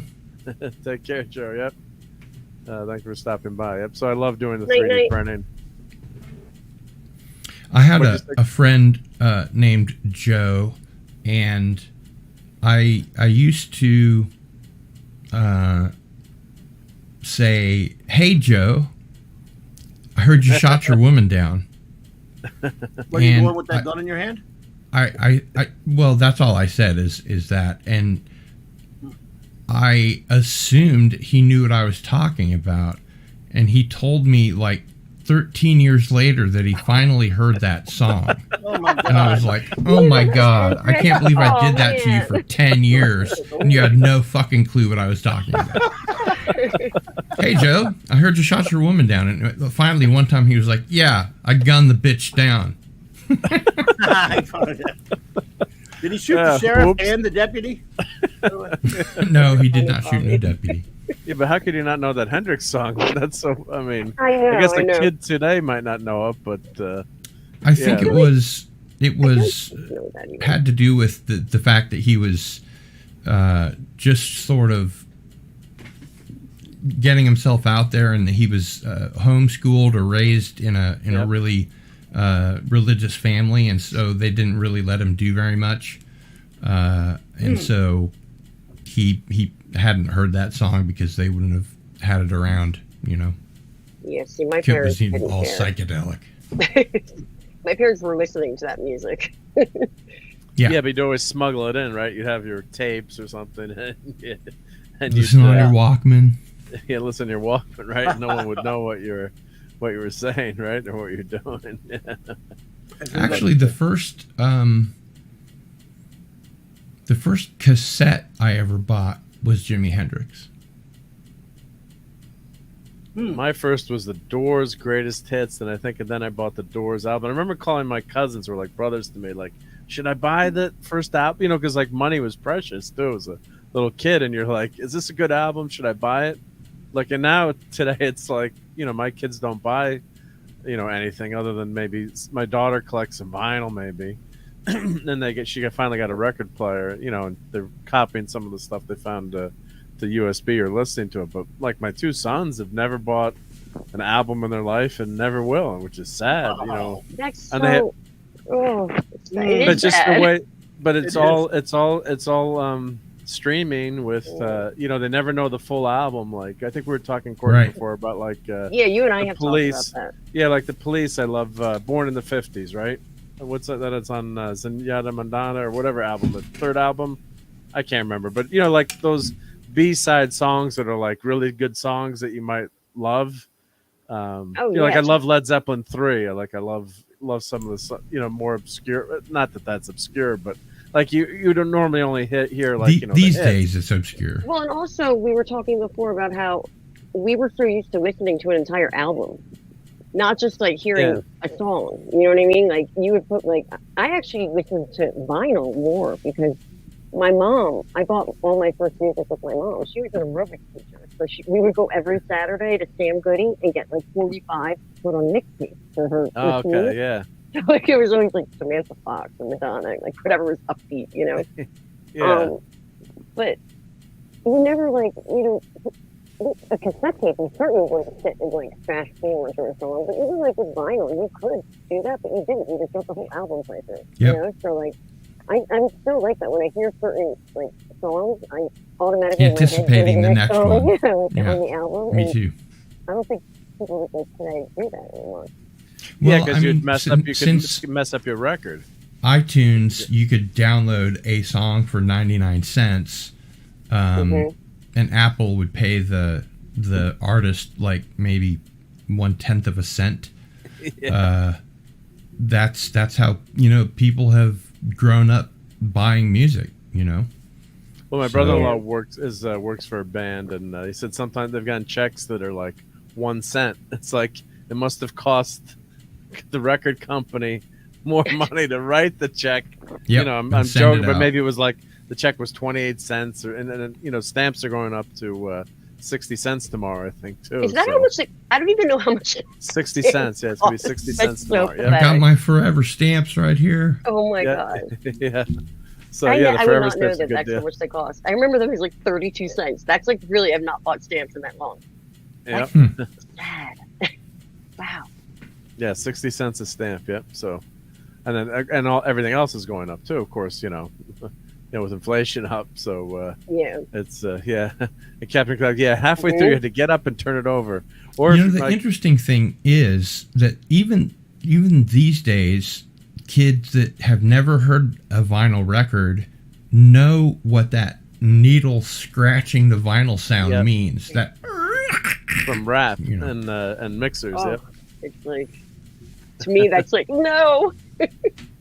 Or you might do you use the record player a lot? My parents had one where you could stack like 10 records up, and they would go. You could only get one side, but then it would go automatically and would do the next record and would stack. I think you could do 5 records or whatever. Yeah, I just have a regular Plattenspiel, Yeah, but they had one like that. Could you imagine listen to 2 hours of music without doing anything? Yeah. Or in my case, like maybe 45 minutes. Yeah. So all the records that I have are by thrash bands. Yeah. I grew up listening to punk like once I was like 12 on, so I can relate to that. The record, yeah, like vinyl one was very Descendants short. album is 7 minutes. Yeah. But so that was where CDs were a luxury. I remember in college, my buddy brought one of the first CD players I saw.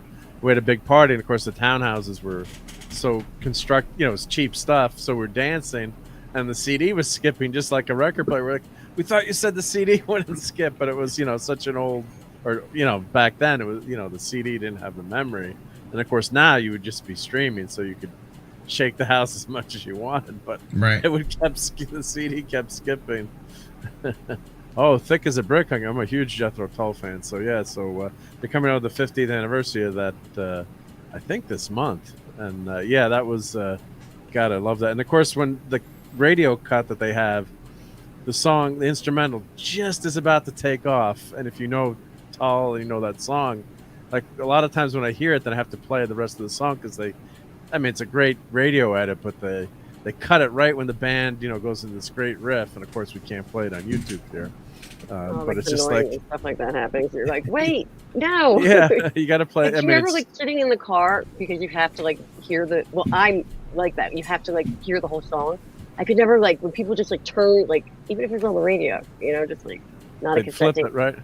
Yeah, like people just like turn the music off, and I'm like, no, we have to listen to the rest of the song.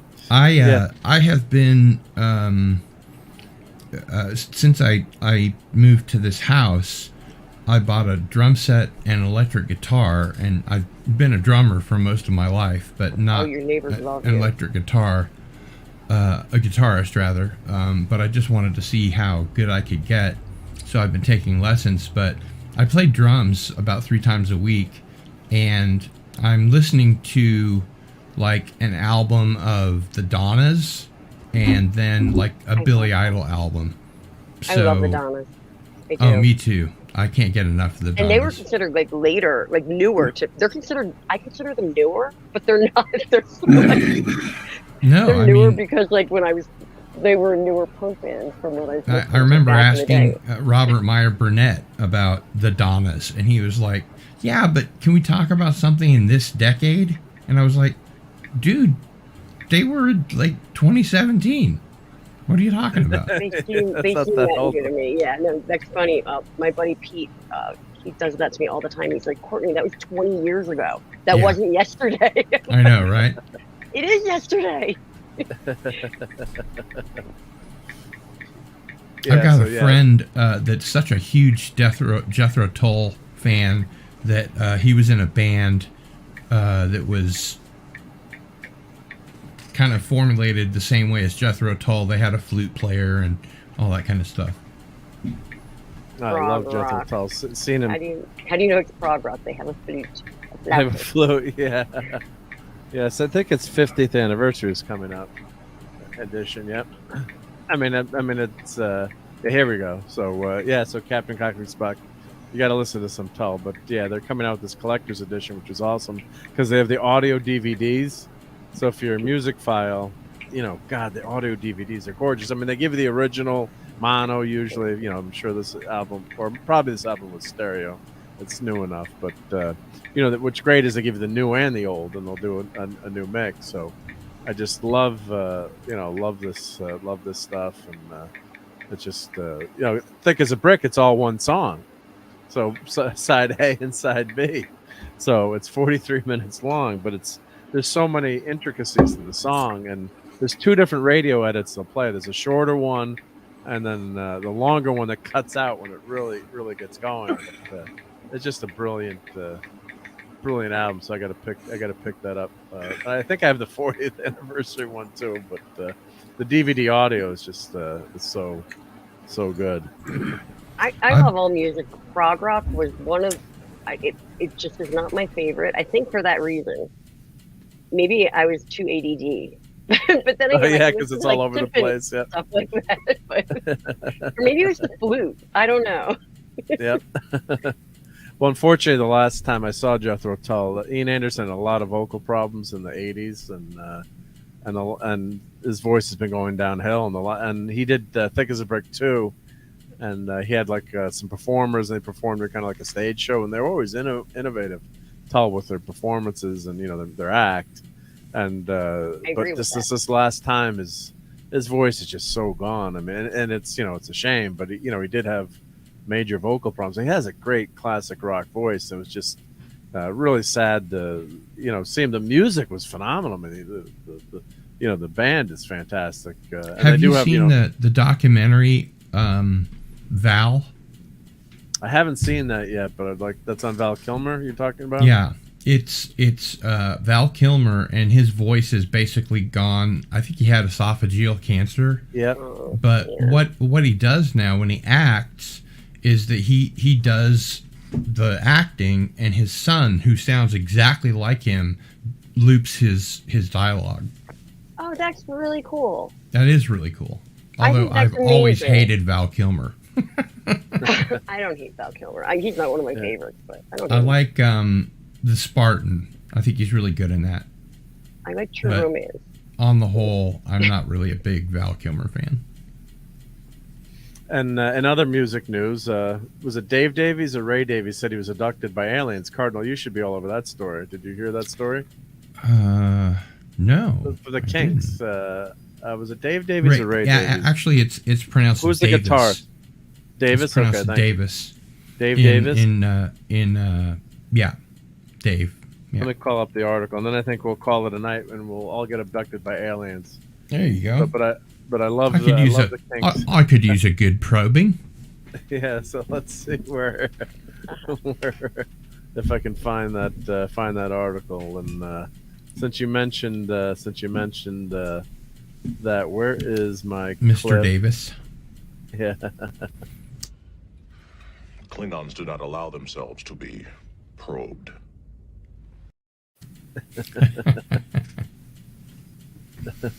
That's funny. Let me. Here we go. It's Dave. You said Davis. You say his name Davis. Yeah. Yep. So he says he's abducted by aliens. So let's share this screen here, and then I think we'll read this and we'll head for home. But let me change this so we can. Aliens slapped him with a sex ban. Yep. This is the After Midnight. So this is the famous Kinks guitar player. Oh wow! And he said he got it. He was abducted. Now, I mean, all the stuff that's coming out with the government with aliens now. I mean, there's with these pilots. I'm kind of a skeptic, but I think I'm a believer. I'm skeptical, but I think there's got to be life in the universe, other life in the universe. But could they get here? Right? That's my.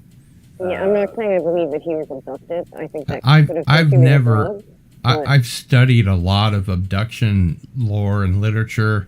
I've never heard anything like this. I think he's making it up. Yeah, it could be. But but just thought it was interesting to note, and I gotta love their music. Oh, But, yeah. You know, they used to record with one microphone in the center of the room. Interesting, yeah. I did And know that. I did know all that. the instruments and everything had to The be Kingsford Classic. exactly the correct distance away from the mic and or turned away, you know, that kind of thing. That's funny. We skipped food stuff this weekend. We haven't talked about food yet. Yeah, what did everyone eat? Oh, here's the corn. Yeah, it's not a show until the corn makes an appearance, and we won't mention what Strange New Worlds did to the Gorn, turned them into aliens. God. But I thought this was an interesting article to take a look at. But I know a lot of people think they've been visited, and you know. Yeah. And Good night. Now, Good night, Steve. Sorry. Hey, Cardi B. Sleep well. I'll most likely kill you in the morning. Right. Do you see where it says read next? Cardi B. Oh, Cardi B swings at fame with microphone during heated wireless festival. So yeah, I'm Cardi B. Oh, that's funny. Oh, Mark, you were saying about people being abducted. You know, it's weird because I'm a believer. I definitely believe that there's life on other planets. I think there has to be. There's no way that we are the only. Like, absolutely. Yeah. But I'll never forget. Because I suffer from sleep paralysis sometimes, and my buddy Pete, who does a show that talks about a whole bunch of stuff like that, he did this whole episode saying, whatever you want to call it, stream about when you have sleep paralysis, you're being abducted. And I've had that, like, that's anytime scary. like, that happens now, I'm like, what's happening to me? He like put this like fear of like. I was really fortunate that I learned about sleep paralysis before it happened to me, because I woke up and I couldn't move.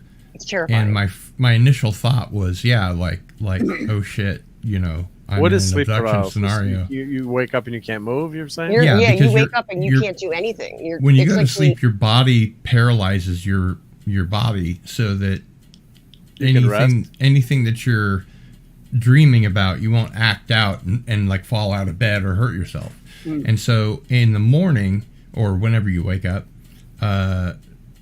sometimes you'll regain consciousness before your body lets go of that paralysis.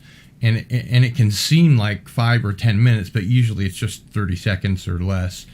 But I knew what it was, and I just tried to, you know, move against it, and nothing happened. And then eventually I just stopped trying, and then obviously I was unparalyzed.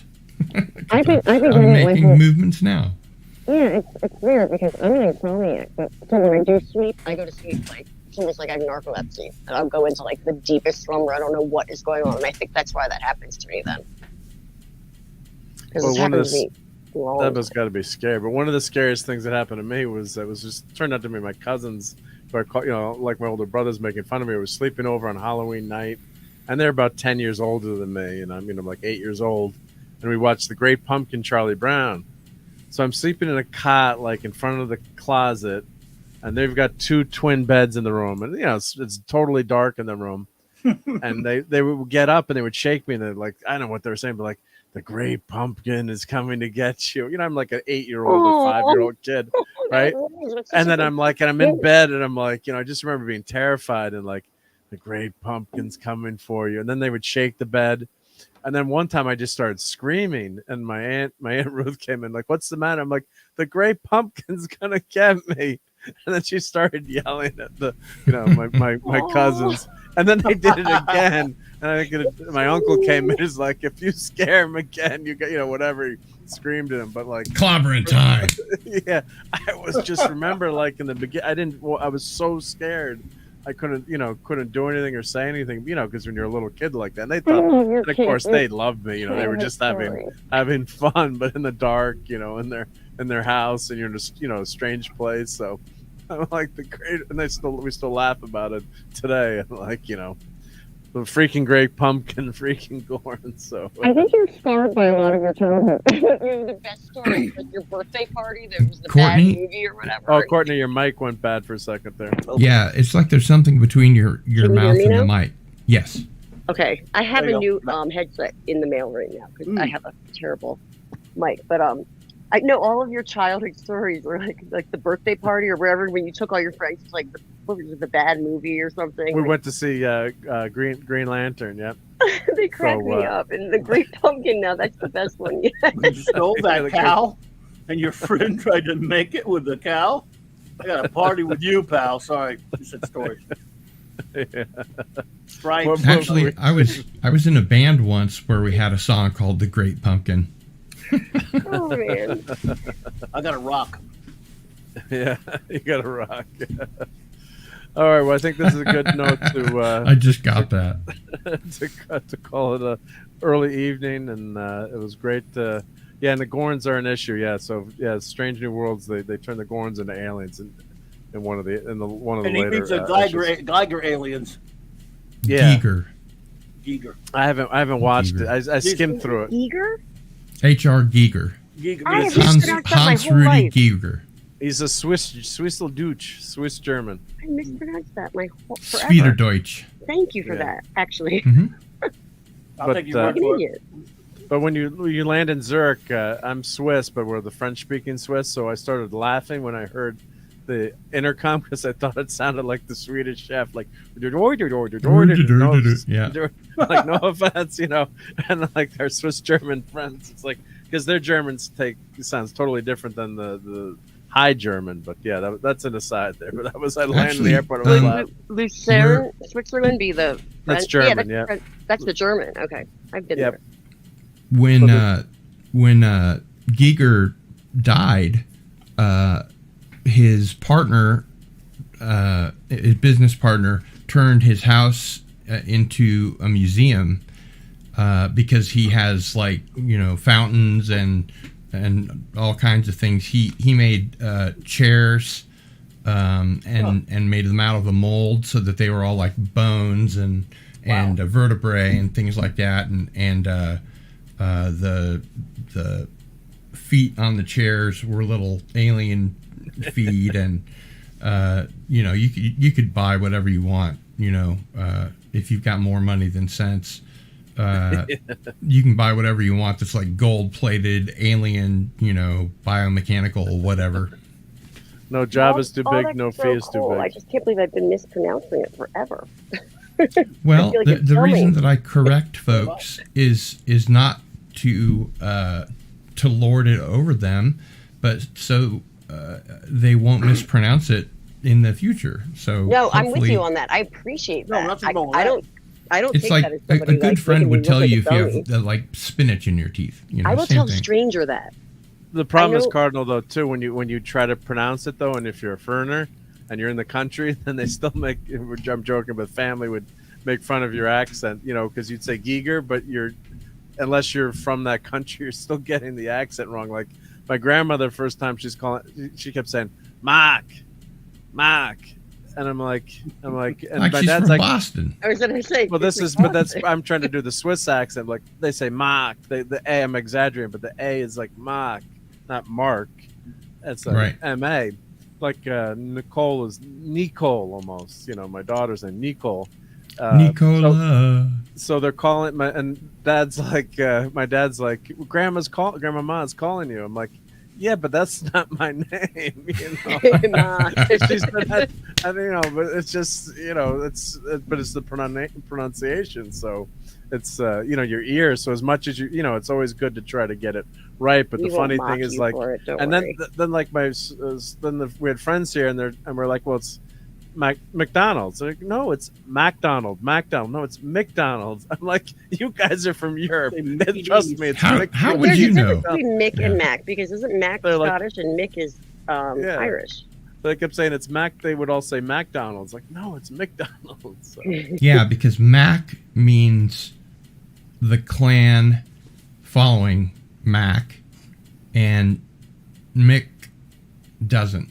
That's Scottish. Yeah. McDougal's. McDougal's. Yeah. Remember one of the great underrated movies? Great movie, Time After Time. This is with H.G. Wells. Oh, I love that movie. Yeah. Malcolm Gladwell called it that Scottish play, McDougal's. Yep. Yeah. All right. Well, it's time to end the poll here. So, can I share? If you ended, There's it a just poll? goes. You can't put it in the. Yeah, you can't put it in the stream. Unfortunately, You can't show it. You can't show it in the stream, right? Yeah, if you go to your YouTube and in the poll, it'll. Oh, here, if I make it separately too, I could trick it like this, right? Watch, this is sneaky. I don't know if you can share screen. Put it in the stream. I don't think you can show it like that. If I share, I should have been talking about the poll before, but I guess I could do that, right? There you go. You can do anything you want, yeah. I'm sorry to yes, interrupt, I but did. if I do lose you guys, my laptop is on nothing power. So if Okay, well let's let's take a night to Courtney and let's plug her channel. Oh, so well, Courtney, thank you for I'm all stopping close up by. with my Yep. reading glasses. Like, Yeah, that's I can't see. Yep. I need to find my glasses. Everyone have a great night. Sorry, I was in and out and late. Yeah, my channel is it's Courtney's Fellowship of Oddballs. And I do Friday nights pretty much Insomniac shows and then other random things. And I'm on other things during the week, but I don't know. You'll just see me around. Right. Great. Thank you, Courtney. Have a good one, everyone. Thank you. Take care. Yep. Good to see you. So that's great to get She's to talk awesome. to Courtney. She Yeah, is Courtney's awesome. a lot of fun. Yep. And she knows her music too. Oh yeah. So here's Wow, our what a tie. here's our poll. So we've got 19 votes, and we've got 11% loved it, 5% was good, 40% just okay, meh, 42% That was my it was horrible. vote. Yeah, I was in the middle. Yeah. So I voted it's horrible. It was horrible. Yep. I grew to hate it even more after you saw it. Yeah. The more I thought about it, so I know I was the only one to do. The more you had to talk about it on Yes. Pop Culture Breakdown. Now, even before that, before you even asked me, I was like, yesterday when I did my review of it on my channel, but I hated it, and it's garbage. I think it could be fixed, or it could have been fixed fairly easily, but they didn't, Yeah, I agree with that. Yeah, they could have.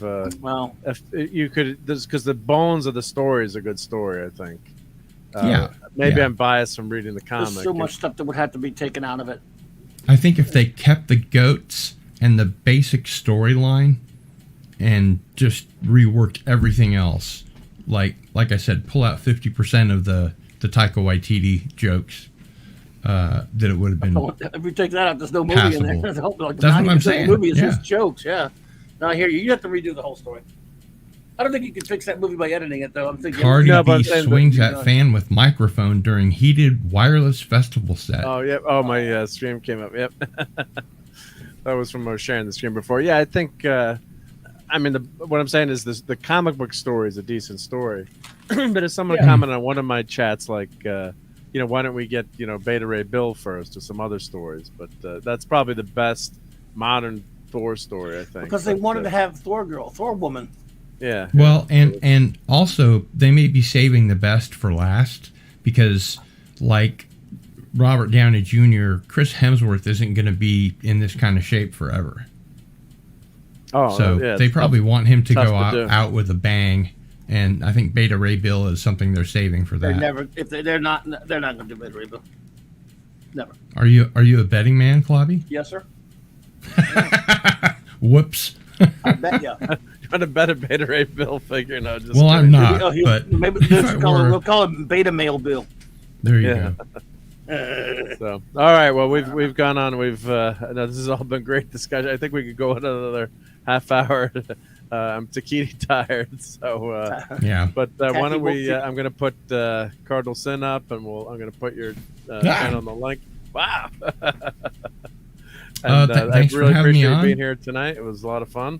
Yeah, I appreciate the invite, and it was a lot of fun. And I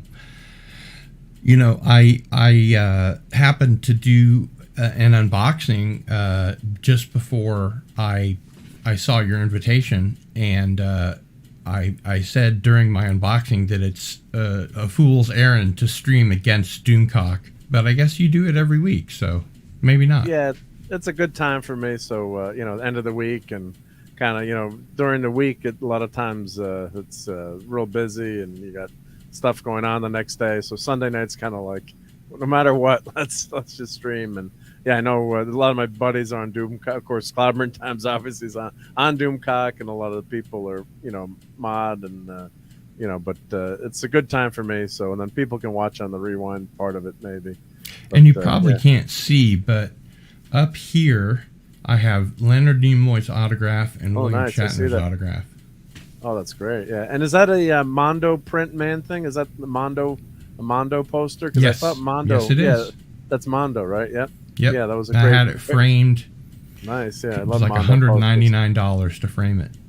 Is that Mondo's? Is that by Art Adams, that Man and Thing poster, or is it I wonder. Mike Blue? Don't know. I don't know. Actually. Myrick. Can't remember. I have no idea. I'm just guessing. I can't see it that well, but it's very nice. Whoever it is. It looks like Fran Cavill. Okay, not a comic artist I recognize. That's cool. It's a nice likeness though. Mondo had the posters are real high quality and great. It's a 2021, and I swear to God, it says Fran Cavill with one L. No problemo. Oh, here it is. I found it. You can still buy it for 60 smackrels. So here's the enabling portion of the show. I guess it's still for sale, and it makes a great Man Thing poster. Let me put this in. Yeah, there we go. Oh boy. One post per. Does it give you the? Doesn't say who the artist is, but yep. So, but thank you, Gil, for being here. We've always got you've got the invite. I know people can't make it every week, but whenever you can hop in once in a while, it's. I'll be here when I can. It. Yep. And thanks same for thing having with me. Yep. And Clobbering Times. I know you've been streaming a lot. You probably want to get out of this. But only 6. Out of this let's see. Looking at about 6 hours straight now, about something like that. Oh, hey, Eric K is there. Oh no, I was on for a couple hours with Makini today. Eric K, what's up, bro? Great. Hey, Eric K. Hail, Eric no K. worries, Eric K. No worries. I came in right from Doomcock, so yeah, about 6 hours now, and about an hour and a half or so on Makini's stream he did today. So I'm just all. That's why you're so successful. 2 streams yesterday. I'm not successful at all, dude, but I appreciate your time.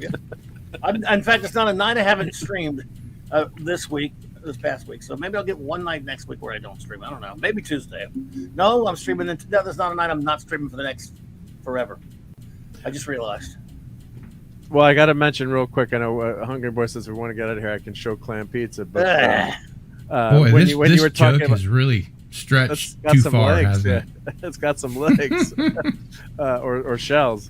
But when you were talking about the Spider-Man issues with Canadian Spider-Man? Mm-hmm. No, the ones that you had sent to Canadian Spider-Man on when you were on. Oh yeah, and you were talking about I can't remember, but you were saying something happened in a certain issue, and Canadian Spider-Man is like, no, it happened in this issue, and it turned out you were correct. Even though hadn't read it in so long, Canadian Spider-Man had just read it. And you kind of merged the stories. Who was correct? You were correct. Of course, you were correct. But you had mentioned something like, "No, I think this happened in that issue," and Canadian Spider-Man. You were totally correct, and Canadian Spider-Man was wrong. It was like a minor thing, like who met who in a certain issue. And he had just read it, and you hadn't read it for 40 years, but you were right. You were right. Oh, well, accident. I'm never right about anything, so I try not to be right about stuff. Well, that's a great note to go out on. Everyone sub to Captain Cockney Spot. Yes, They put his link because I have that. I should have that in my. And hey, here we go. But he was Captain Dick. Deckard was a human Spock. replicant. Hey, Deckard, I made my decision. Deckard is a human replicant. How do you like that? There you go. I think that is something to go out on. Yep. So he thank said you, I get everyone. To make choice. So here, we'll play the since Clobbering Times is here, we'll play the. This is what he felt about the Thor movie. So where's my Cluboni that I animated that Hungry Boy did? Oh. I think it's high. I got to get better at finding these clips. But here we go. Crap. 100,000 clips in there. Crap.